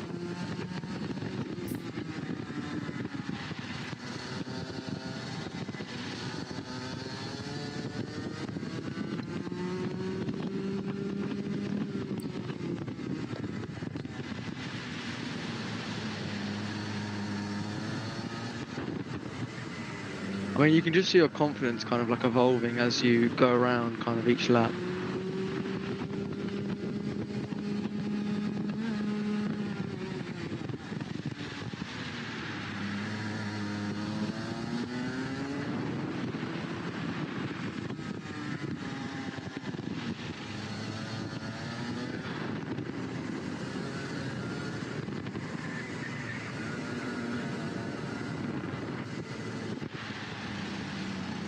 Can I share my screen on this call? I think I can, can't I?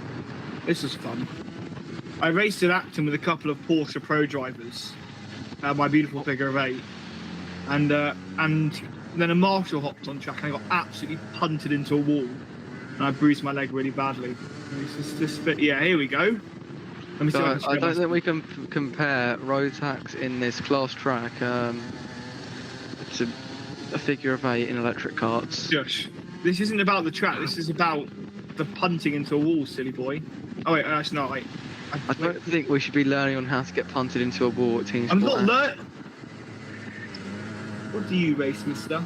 Are you one of the Brentwood bandits I can never remember? No, I'm not. I didn't get banned, but You got banned, basically. I didn't Just get banned. admit it. Yeah, shush. You got banned. I got banned. Dan doesn't like me. Dan does not like anyone. I was doing my DMAX assessment today, actually, so. Dan doesn't like anyone. The only person he Dan likes this.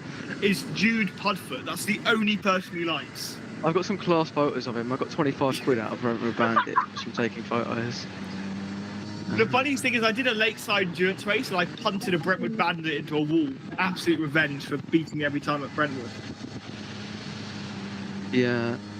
I then got 6 black flags after that. That's alright. It was a 12-hour endurance race. We had time. Right.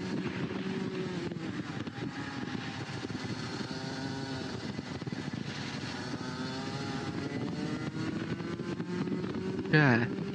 Right, okay. Is this a stupid question? Harry, you're the one I met at Mitcham, right? Yeah. Okay. Let's just remember when I dive bombed both you and Omar. Yeah, let's put that out there. And it was a beautiful move. And then I lost position. I got in trouble for waiting for you. Yeah, that was quite funny. The only reason why you waited for me is I went out the front back, you went out the back back, because you were like late to the session. Something stupid like that. Yeah. I really want to drive a road tax. Was this fun, guys? Have you never driven a road tax before, Harry? This was incredible. No, I haven't driven one. Honestly, it is so much fun. I've done it twice. What the fuck? I was going to organise one with a team for today, actually, but then I kind of forgot. But we'll drive a D-Max instead. If Rich I'm buying power. Harry, I'm buying a road tax soon. If you want to hop in, I'll give it to you for free. Not give it to you for free, but you can give it to me for free. Oh, sweet, thank you. I'm not that rich. What chassis are you getting? I haven't even planned any yet. Probably either a CRG because I love the French. No Strawberry selling an OTK, the 2024 OTK for $3,500. That's not too bad, but I'm looking to spend more like 10 grand. Yeah, but the chassis, it's 2024 OTK chassis. Also, you know what I might get? Have you ever heard of Blue Shock Race Car? No. Okay, so it's a 101 mile an hour electric Rotax car. Well, it's not electric. It's not Rotax. Oh, you mean E20? No, it's on a Birillard chassis, and it does 0 to 60 in 2.8 seconds. Is that E20? I swear it's E20. No, it's called the BSR E-Car X5. Bradley Shepherd Racing. What? BSR. No, Blue Shock race cars. Yeah, BSR, Bradley Shepherd Racing. Oh my god. No, it's called Blue Shock race car. It's a thing in Lithuania. They make go-karts, bro. Fair enough. And they are rapid.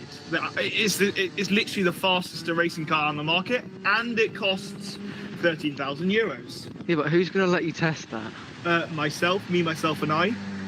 Yeah, but what track? Rye House, Raura, and I believe Lid all said they'd let me test it if they want to see it. I'm not going to do Rye House in a 101 mile an hour electric go-kart. They want to see it. It's the only one in the UK. If I buy this, it's literally the only one in the UK. Mate, right, you're guys, literally come set back. fast for that, George. Yeah, How's he guy's doing? been talking about his electric go-kart, which goes 101 No, miles. I haven't an got hour. it yet. I'm buying a blue. Have you heard of Blue Shock race car? Did I tell you about this, Omar? Blue Shock. Yes, Blue Shock. I've heard of. I believe they're a US manufacturer. No, they're Lithuanian, my friend. Lithuanian. Wow. And they said me, and this said to give me a 20% discount on a 13,000 euro car if I gave them promotion on my YouTube. Wow. There you go. Stop promoting. See there we love. No, whoa. Omar, imagine how cheap it would be if you promoted it. Oh, shut up, Harry. Blue Hey, Shock. all I'm gonna say, Omar, is 24-hour video when?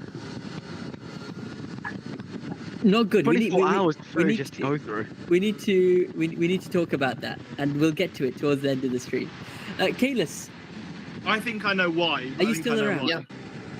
Yeah. Awesome. We just come to the end of the session, actually. So, Kalis, just to recap a couple of things where we left off from. How often are you going to be doing this practice now? Every week. Like, instead of doing my rentals, I'm gonna do this. Awesome. So basically, the track provides you with the cart, and that's it. There's nothing beyond that. Meaning, it's not a team you're with or anything like that. No. Okay, not bad. What you can do is think of it as, training sessions.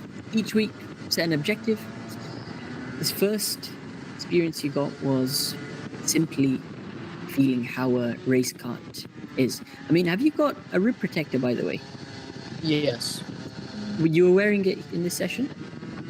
Yeah. It's a OMP KS1. Awesome. I recommend just keep that with you now. This gets very physical, especially on a line. And get confidence in this car. Treat this as that's your next step. I think end of the year you're planning to get your own kart anyway, right? Yeah. So this is what your practice should consist of. How many sessions did you manage each time? One, but I'm thinking of doing two. Okay, perfect. Do you have any friends who can come to the track at the same time, like Muhammad Khan, some of the others as well? Not really. Because surely they host this at the same time as other kart owner sessions, no? For the teams, are they not on at the same time? No, because Muhammad Khan left the team. He's not in any team right now. Okay, but he's still driving at Al Ain, for example. Not much, but yeah. Okay, no, it just helps to have somebody. I mean, your friend is the best way. They can give you some guidance on your own driving when you're at the track. So he's obviously very experienced. That's why he first came to mind. But if there's also any other drivers or marshals, maybe staff as well there, they can give you some pointers on this car. I mean, the cart they've given you itself, it looks like is it a Saudi? No, chassis? it's a DR. Oh, okay, perfect. But it's a 2000 and which one? Pre-2020 chassis, you think? I think it's about 2016. Yeah, I haven't seen the front, but that's a good way to identify. It looks like an older chassis, but regardless, handling-wise, there won't be too much of a difference. What car are you planning to buy when you join a team, and what team are you planning to join? Most probably, like an OTK. Most preferably in Lando Norris. Yep, OTK is excellent. Very rigid. The karts handle the curbs quite well. You can be quite aggressive, especially on this track. And in terms of setup and kart handling, that's something you discuss within your team itself once you get on board. What you'll have is obviously some mechanics. There should be a driver coach there as well to give you some guidance. In terms of the basics, though, especially these weeks where you're going to be training, just think about how you can maximize your session. So, there's a lot of things which are different from owner karts to rental karts. Tires is a huge thing. Do you know what condition tires these were? Were they new? Were they fairly used? These are a bit worn out. A bit worn, right? Did you? I mean, I presume the mechanics there set it up right, but things like tire pressure is so important to check before and after every session. Generally, you want to run about 12-13 psi, but that will change from the start to the end of a session in itself, and that in itself will affect the handling. So have a discussion about that with the mechanics next time. Just ask, how many psi are you putting in? More psi, obviously, more pressure, more inflated the tire becomes, the more oversteer it's going to feel. Obviously, once the pressures drop and things like that, then the kart will grip slightly better, you can say. In terms of the physicality, how was this? 18 minutes is a solid session. It vibrates a lot. Like, especially like the seat, like the steering wheel, it's fine, it doesn't vibrate that much, but the seat, it's crazy. Right. That's something you're gonna have to get used to. And another thing you're gonna have to get used to is your braking technique. I have a nice chat with some of the local drivers at the track, even Mohammed Khan, for example. We discussed it on the last track help when he was here, about how hard you actually want to be on the brakes. What we're trying to achieve is a mini lockup. Top drivers, if you watch some of the Rotax Max races there, you'll watch them brake deep into a corner, but there's a lot of initial brake pressure, similar to what we do in rentals. But here, you have to be almost locking up the tires, and you'll hear them squeal a little. What happens once you get that squealing noise, the squeaking noise, that's when you start bleeding off the brakes. And the reason you can brake a lot later in these karts is because we're going to carry the brakes into the corners. So whichever corner it is, think about hard braking all the way to the apex, and then we start feeding the power. Yeah, but the like staff there that set up the kart, they said don't brake into a corner, brake in a straight line, then turn in. Like, let go of the brake, then turn in. Yeah, well, there's a couple of ways you can tackle it. I mean, that advice they're giving you definitely be specific to their setup. Generally, though, you do want to brake firmly, whether it's in a straight line or not. I would still advise testing out which one works best for you. Yeah, because the guys at the track will probably do it because it's the safest way to brake, and they don't want you to do. I'm not sure if that's how they operate, but they might not want you to destroy the car. I'm not saying you would, but a lot of tracks do that. Like, for instance, our track, we tell everyone to brake in a straight line, even though you don't need to brake at all, just because it's the safest. It's the safest kind of path. Go on, though, sorry to interrupt. No, spot on there. Actually, they're renting these expensive karts out. Somebody, goes in the gravel and messes up. They got a lot of damage to pay. So that's partly down to safety. But as a driver, you got to then feel what's best for yourself. As I said, that's something you're going to progressively develop over time, your braking technique. And the top drivers in Rotax, they gain time under braking. That's how you see, you look at the data itself between top drivers and beginner drivers. They're so much later, so much firmer on the brakes. And every corner, you multiply that across, 5, 6, 7 braking points across the lap. It adds up, 2/10, 3/10 per corner. So stage your learning process. I think more importantly, enjoy it. Don't overthink too much, just drive. I think you have a very good foundation in rentals. So a lot of it in terms of racecraft will translate over. Now it's getting used to physicality, maybe a slightly different braking style, as we said. Also getting used to how we can find the sweet spot with the throttle, because that's slightly different. And eventually when you do wheel-to-wheel races, it's a lot more dangerous. Like, you will naturally give each other more space on track, because the moment you hit each other, you can get hurt, number one. These carts will flip. They can and flip. if you get the tires on top of each other, it goes bang. Oof. Yeah. So in that sense, you don't have that protection anymore, that big bumper around the outside. When's the next time you're going to the track? This Friday. And there's one question I wanted to ask you. For this track especially, do you think I should brake closer to the corner or like a bit further away? The initial braking point, you mean? Yeah.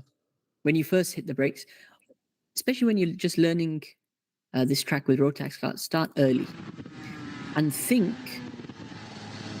how long does it take to slow the cart down? So, for example, let's just bring up the track map whilst we're at it. Andre, just give me one moment. I'll come to you. I see your hand is raised. Is it related to this, by the way, Andre? Yeah, it's related, but I don't go for it. No, go for it. You mentioned one thing about braking feedback for him. You mentioned that he should brake hard almost to the point of mini lockups. Does that apply to regular rental, like the less powerful 15 horsepower cars, or is it just specific to Rotax? It does, that mini lockup, but then we want to try and be on the gas as soon as possible. Keep the rev high. Yeah, we want to do the braking early. It'll still be hard, hitting that peak pressure, getting a mini lockup, but then be on the gas early. In Rotax carts or race carts, you do the same initial brake trace, which is hard braking, hit the peak pressure, and then as the cart locks up, we start bleeding off the brakes as opposed to coming off instantly. Oh, I see. Got it. Okay. That's the only difference. On the regular, well, I call them regular, but on the regular, you have to be on the gas earlier in order to keep the revs high. Yeah. And here, the technique is a bit different in terms of what you do when you start locking up. Makes sense. Yeah. Thank you, and sorry for interrupting. No. Absolutely not an issue at all. Just going back to your question about braking. So let's say braking for turn 1, that's the most obvious point. I'm going to start braking early. So let's say I start braking early over here, and I find that the cart is already slowed down until here. Right. So by the time we get to before the curve, so let's say my blue is going to be my gas. So now I can get on the gas early. In race carts, be mindful, the moment you start accelerating too early in a corner, it means you haven't braked late enough or you lost time under braking. So what you want to do is move the initial braking point from here slightly deeper. So why don't we start braking about here? Let's see how long it takes to slow the cart down. Maybe we're slowing down about here and we're still getting on the gas before the corner. Let's bring the braking even later. So the later you bring the braking, how do you find the limit? Let's say you brake just before the corner. Now you're nearly going off the track or you're locking up all the way. That's the limit. I've got to bring it back earlier. So that's the best way to approach it. Start early. Am I being too cautious under braking? Am I accelerating too early? And then slowly, go later and later. Okay. See, I'd rather you start with early braking than brake too late. You maybe go off the track and you lose confidence. Very difficult to then build that confidence back up. So it's better to slowly stage this learning process, especially in race karts. Okay. Any other questions, Kailas? No, I think that's it. Awesome. Now, thanks a lot for joining. Let me know how it goes next week. Would be good to get some footage as well from there. And let me know if you have any more questions as well. Yeah, it'd be good to. Yeah. I think that's it. Thank you for the advice, by the way. It's my pleasure. As I said, you can stick around on the live whilst we continue, but we're going to move on to the next driver now. Okay. Ali, thank you so much for waiting. Yes, yes. It's thank been you. quite a wait. We've had a longer session than normal today, but we're obviously wrapping up soon now. We have got some more owner kart footage. Seems like today's all about owner karts. We love a bit of owner karting, huh, Guy? Yeah. So My son who's driving is also on the call. that's awesome. Can you hear me, Ali? So who is Ali? can Your hear son you. or No, Mateus is my son.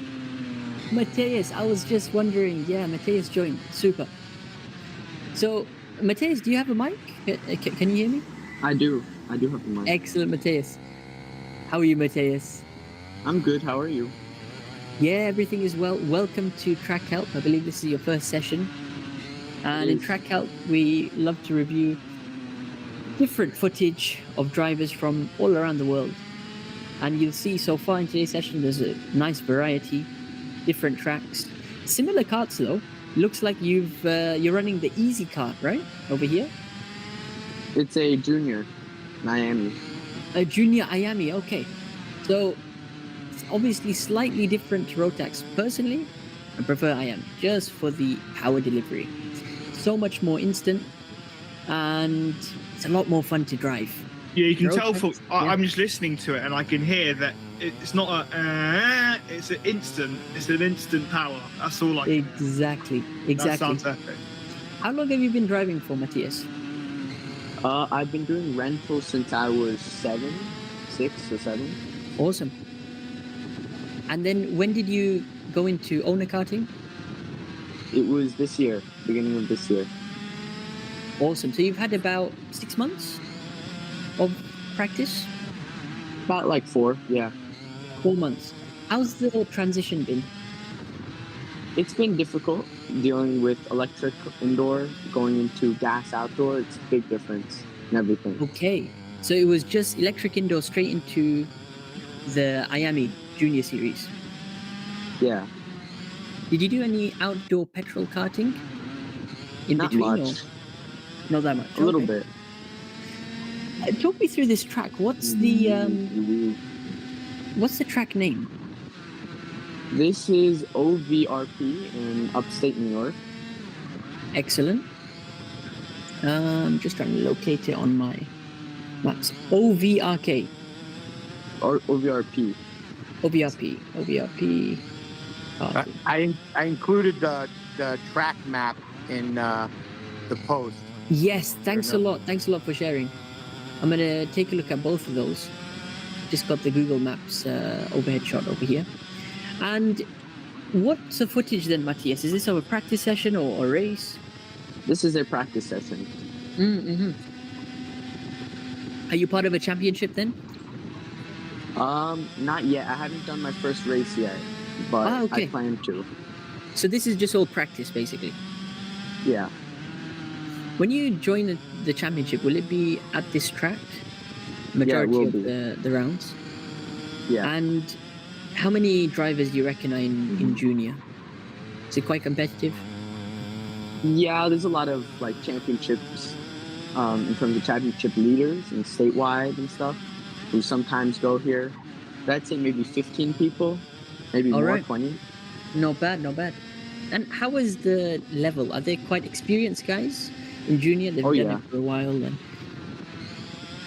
yeah, I mean, whenever you join a championship, it's good to set some goals, especially when you're joining for the first time. You've got to evaluate your own progress. Okay, I've done rentals for so and so time. I've got a few months of owner karting under my belt. So you've got to be realistic. And, yes, we're there to win. We all want to win the championship. We want to win the races. The way we're going to get there is through experience.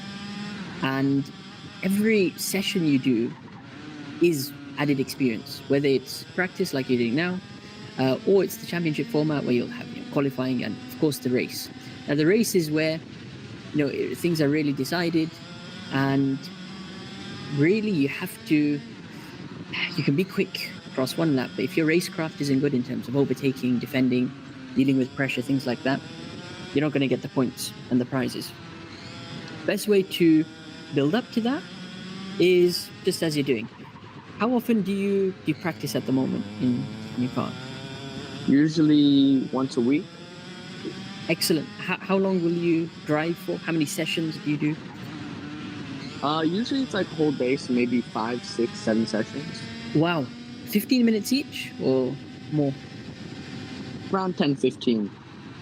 10, 15. Excellent. So you get a lot of track time. That's more than an hour, basically. Well, around an hour every week. How have you found adapting to the IAMI card? What's been good? What's been difficult? It's been difficult, like dealing with braking, because in indoor electric, you barely need to brake to get into some of the corners. Yeah. This is just like so fast, and just having to deal with all the G-forces, and then you got to brake and slow down for the corner because there are proper consequences for hitting the wall. Yeah. And then you got a relatively bumpy layout over here. There's lots of bumps and characteristics which will affect the handling in a sense. This looks like a typical old school track. It's going to throw you around. I mean, physically, how is it? It's pretty rough. Yeah, for sure. Just by watching the first 6 minutes of this footage, a bit of a bump. That's traffic. That's just traffic. That's a black flag. That is a black flag. Yeah, that was my fault. He slowed down to let me pass, and I didn't realize that he was slowing down. Open practice always gets tight. No, based on the first 6 or so minutes, it's quite impressive to see you've got a really nice foundation. In terms of your braking, I know you're struggling with that, but you've generally got a good technique. You can see you're braking hard into some of the corners, and you're actually using the brakes for some of the turns for rotation. You're hitting that peak pressure, which is where we get that lockup. You'll hear a couple of times. Let's see, maybe coming to... Yep, I also love the fact he's braking really deep into the corners, like you advised the last guy. I mean, I'm no expert on this, so I'm a rental car driver, but like you can hear, straight on, and he's still braking in, and now he's accelerating right deep into the corners, but still getting on that power as soon as possible. That's really good to see. Just rewind 5 seconds, just listen over here. Yeah. So you hear that scrubbing noise, right? That's excellent. See, to an extent, it will affect your tires, yep, but it's about finding the limit. Yeah. Now, just based on simple observation, what we got to try to do is be more consistent now, right? Yeah. Each lap as similar as possible, and simple things like closing the distance to your apex. I really like that you're a confident driver. You're not afraid to brake late. Yeah, he's pushing. You're carrying a lot of speed. The consequence that comes with that, sometimes you go too deep into a corner, right? You can miss the apex by a couple of feet. Yeah. So what we do is channel that aggression, but just bring our braking points maybe a bit earlier, right? Sometimes, the moment you go a bit too deep into a corner, means you're carrying too much speed. So the time is there to be won actually on the exit of the corner. Think about how can I be the fastest on the exit? It's great to get a lot of entry speed, especially if you're overtaking someone. Yeah, you go for your late braking, you can carry more speed. In a normal race run, where you try to string together 10, 15 laps together, think about having a conservative approach, but your timings should be within 2/10, maybe 3/10 of each other. So How are your timing so far? I mean, in that session, what was the best timing? What was that? I don't remember what my best times were, but I know the best times of that day. I think it was a 40.3 on fresh tires. And what's the pace, Mateus? I mean, the really fast guys are running 39.6, 30 low 39s. So they've got like a full second on me. For juniors, they're 45, right? 40.5. Juniors is very lower good. end, Compare only with your category, Yeah. For juniors, it's 40.5. And that day you were hitting about 41.4, I think, was your fastest lap. So he's got to find the second. He's got to find the second to a half a second in his driving right now. You see, in owner carts, a couple of things. Tires make a big difference. Which brand are you running? Are these Vega or Comet? These are MGs. MGs, okay. What tire pressures are you running? I think it's around 10. About 10 psi. Okay, not bad, not bad. Have you experimented on this track? Running something higher, maybe? Usually just try and keep it around 10, so not really. Okay. And how about setup? Do you do any changes to your setup itself? Sometimes we do some sprocket changes if we don't get as much top speed down the straight, and maybe some chassis like stiffening, but besides that, not much. How many hours has your engine done? Maybe 20, 30. Well, we bought this as a used car, Omar. So right. It was a lightly used cart. It's a Lando cart. Yeah, it's a very nice chassis. Yeah. So I don't know. It was lightly used, but we don't know how many hours. Did you manage to put one of those counters on the engine? You know the it's just accessory. The Micron. No. It's something which attaches directly to the engine actually, and it'll count the hours for you. It's a very small device. I'd highly recommend to put that on, because especially Miami. I mean, they're normally a lot less than Rotax. I drive Rotax. We can get about 40 hours max, 50 if you really want to push it and a blow up or something. But the point is, we get 40 hours, but only out of that 20 hours is peak performance. So ultimately, you are going to be at a disadvantage compared to the top guys. See, top guys generally they either have more budget, so they'll just be changing engines. Yeah, look how. constantly. I mean, is the guy in front? Is he a same class?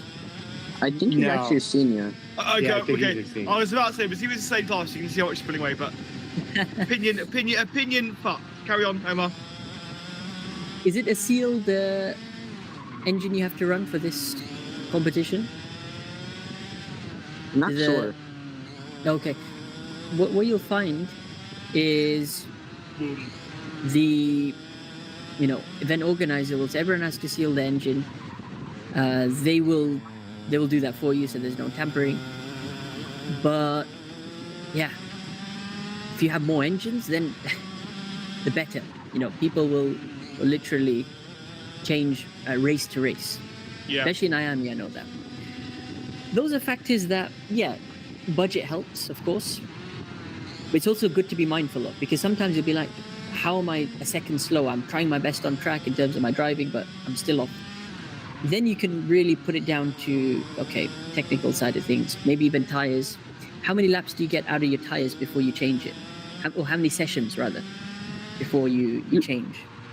I've been doing a lot of this practice session, so I've been going on some older tires. Yep. But when I went on fresh tires, I got the whole day worth pretty much of tire usage, and it was just starting to fall off.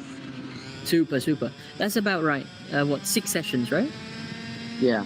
Yeah. That's about right. So what you need to understand is your driving should change with the tire life. So especially when you have a fresh set, it's very fun to go all out because you have the grip there. But that's where you have to think from a racer's point of view. Am I going to be so aggressive in my driving? Am I going to brake that late? Am I going to be that aggressive on the gas through this corner? Because initially, yeah, you're going to be able to fly. But in the longer term, let's say it's a race weekend itself, towards the end of the weekend where you most need fresh tires and maybe you weren't able to change, you have to make do with what you got. So based on your driving itself, I'd keep things very similar. I love how you're quite confident under brakes, because that's a key part of gaining time in owner carts. He's also very smooth, which I really like him. Very smooth on the steering wheel. If you watch your hands, fixed position, minimal steering input as well. Yeah, really good. What I would say though is,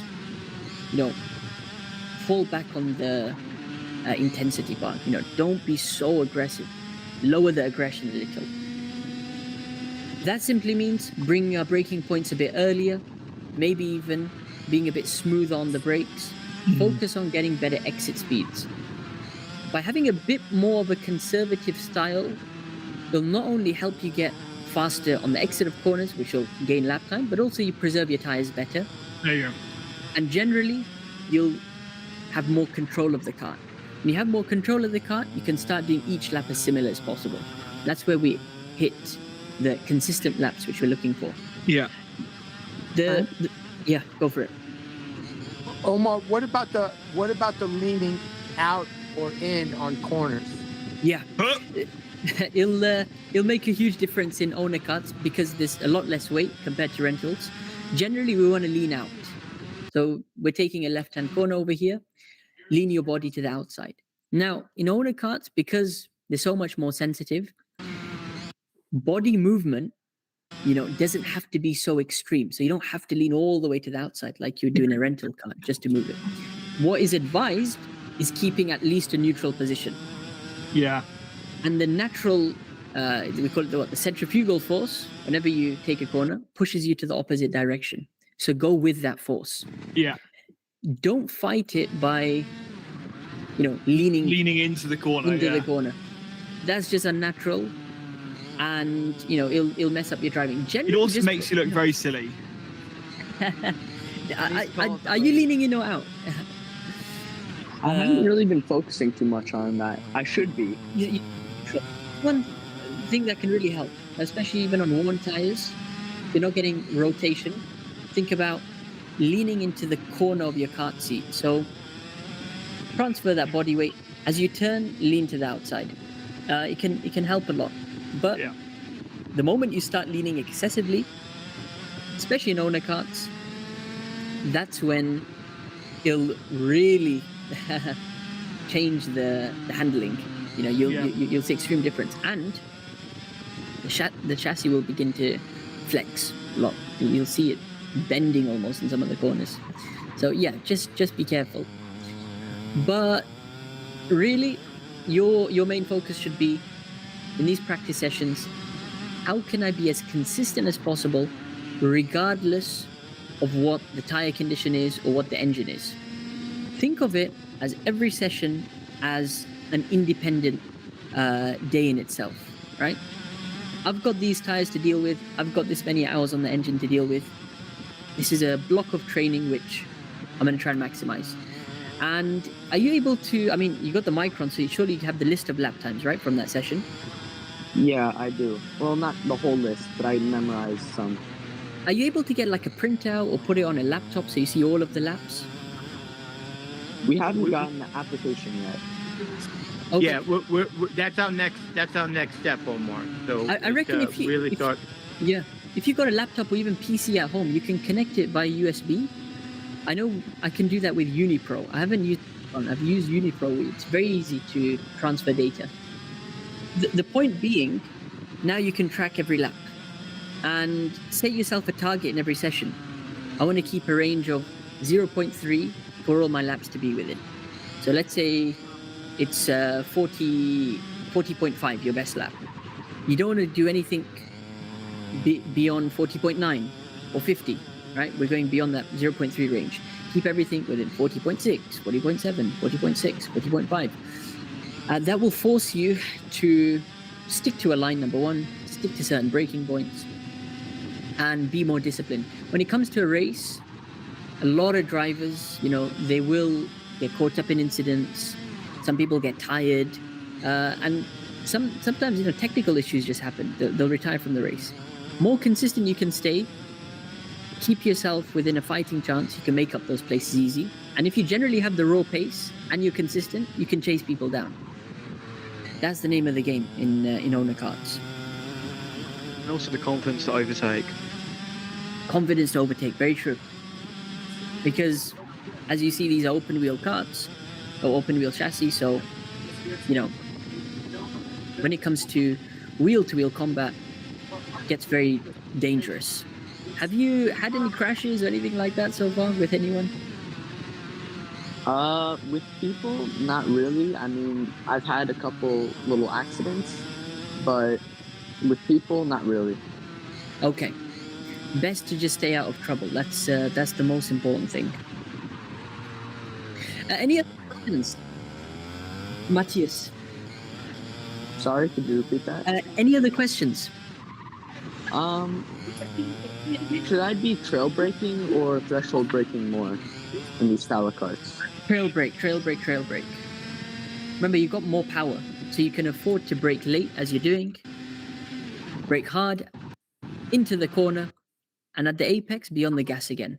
Progressively feed that power. Right. Now, you can experiment. Some corners which don't require that much braking, you can afford to brake a bit earlier and be on the gas early. You can gain an advantage like that.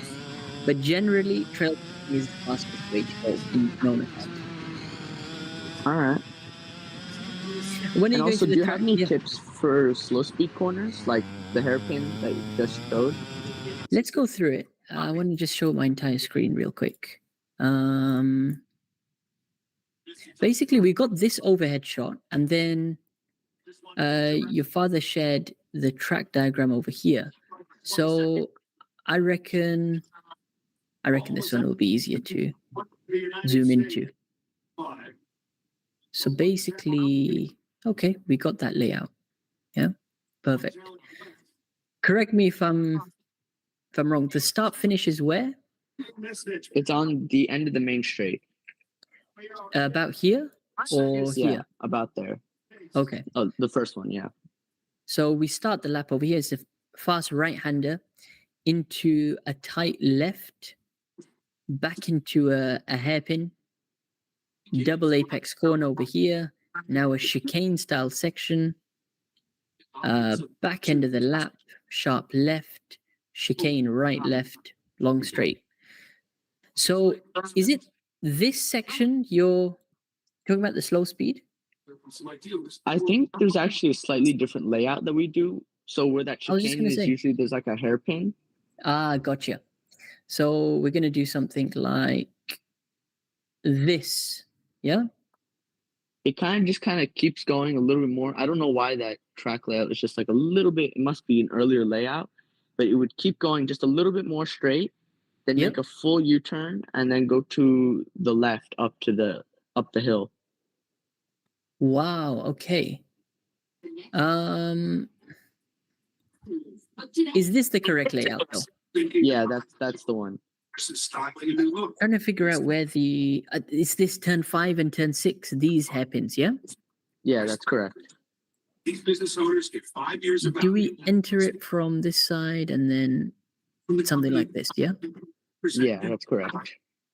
Sorry, Ali, I think there's some feedback coming from your side. Thank you. I'm sure we can locate that on the main track diagram. Okay, it exists. It doesn't look like it exists on this one. Yeah. It's here, right? It's meant to be like that. Yeah, pretty much. All right. What we'll do, we'll use the original track diagram. Think of this as a typical, I'd say, double hairpin corner. I actually want to get this downloaded so we can zoom in better. And yeah, open it up like that. So what you want to establish for any double hairpin corner is the line. So wide entry, generally go for a late apex. Late apex means a sharp late turn. So we go deep in the corner, sharp late turn, hit a late apex. Now we can end up more on the right-hand side of the track. The right-hand side of the track, it's easier to take the second part of the hairpin, the left-hand sequence, outside edge, cut back to the inside. And this is interesting. It's a chicane style corner. It's a left-right. So from this point to this point, try and make it as straight as possible. Take the shortest path, and then you're back onto the main straight. What we want to add over here is our braking points. Think about slowing fast out. So we brake early, and we only brake for the first part of the hairpin. We reduced a lot of speed now. Sharp, late turning, late apex. We're still building up speed. We're still building up speed. Wide entry will allow you to take this left-hand turn probably flat out. And we're taking the shortest path possible, keeping our steering wheel as straight as possible. So think about getting your braking done early and then building that speed back up, staying on the right line. What you don't want to do is brake early, turn too early, end up going deep into the exit of the first part of the hairpin. Now the entry for the next left is compromised, it's too tight. We're probably going to have to end up braking over here, and then we lose time there, and then we get back on the gas, and then our entire line is messed up. Do we have video footage of that sequence? Yeah, it should be in that main video. Perfect. Let's just see how it looks in real life, because that's the most important thing. I reckon this is it, yeah? Yeah, that was the very ending of it, yeah. Amazing. Beautiful. So the entry is quite short. You're building up speed, building up speed. Wide entry. Where's your reference for braking? Is it based on feeling over here? There's like a wooden pole on the side of the track. Kind of see it. I go off that pole. All right. So you're coming out the corner. Boom. This one, yeah? Over here. Yeah. Just hit the brakes. Yep, just after that. Hard brakes. Look at that. Really locking up the rear tires. Bit of counter steer as well. I have the sound on my side, so you're actually locking the rear tires there. Sharp late turn. I reckon you didn't hit the apex on that lap. I don't know. Did you get close to the right-hand side? I can't tell. I think I might have missed it. Yeah. Just a little bit. That element I'm talking about where you're aggressive under brakes, which is good. But sometimes when you're too aggressive, we end up missing the apex. So think about slowing it down earlier, braking earlier to make sure we hit this red curb. Get as close to the red curb as possible. Your entry looks good. You're in the middle. I think more closer you can get to the curb, the wider this entry will be, and the easier it will be to then cut across to the left. So what will happen is you can start riding a bit of this curb as you're doing. That's awesome. And you can see now we can do a straight line to the next corner. And I believe that's what you do. How deadly is this curb on the exit? It can be pretty bumpy. I mean, you'll definitely bottom out on that next curb. This one, yeah? Yeah, that one you can bottom out on pretty easily. Gotcha. So you're just riding the red and white part, not the blue part, right? Yeah. Looks about right. I think you're on the right path. All I'd say on this lap, for example, in isolation, don't brake too late.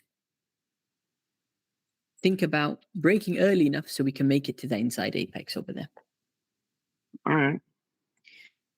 So just to recap, you're on a good path. You got regular training. You're planning to join a championship. Your timings are decent as well. All you got to do is bring it together and be a bit more consistent.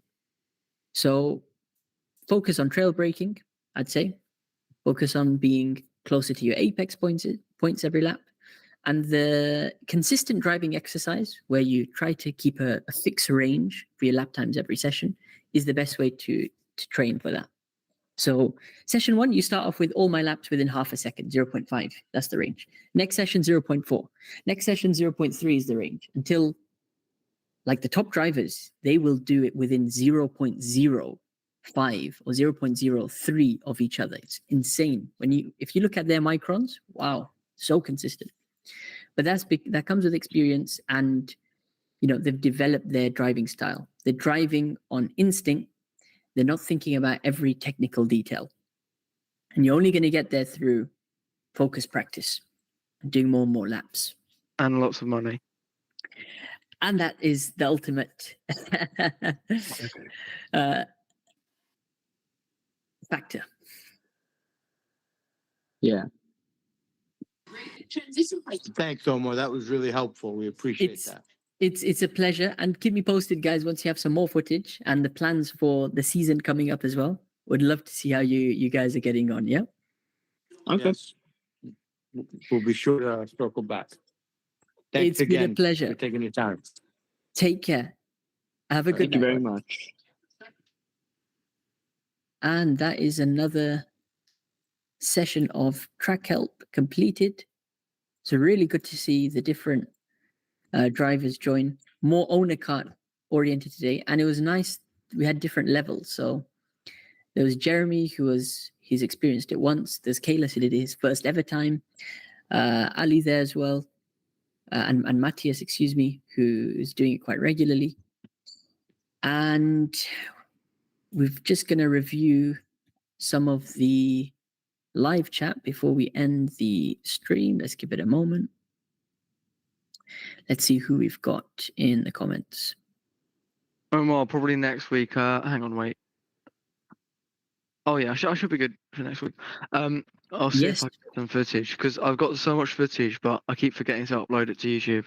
Yeah, be sure to have it for next week, and let me know how it goes.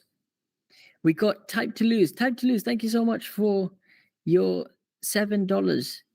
What do I have to do for you to give breaking points, a racing line, and track donation? Well, you don't even have to donate. All you got to do is join the Academy for free. Pinned link in the description or in the comments of the live chat. Just like all these drivers have joined today, they upload their footage or their track maps in advance. We take the first 5 submissions every week and we'll review it. So be sure to hop onto the Academy, join this live discussion, and we'll have a chat about your track. So looking forward to admitting you once you follow the sign up link there, Type to Lose. We had David, he tuned in. He watched the latest video that was uploaded. We just uploaded a video about leaning and neutral steer today.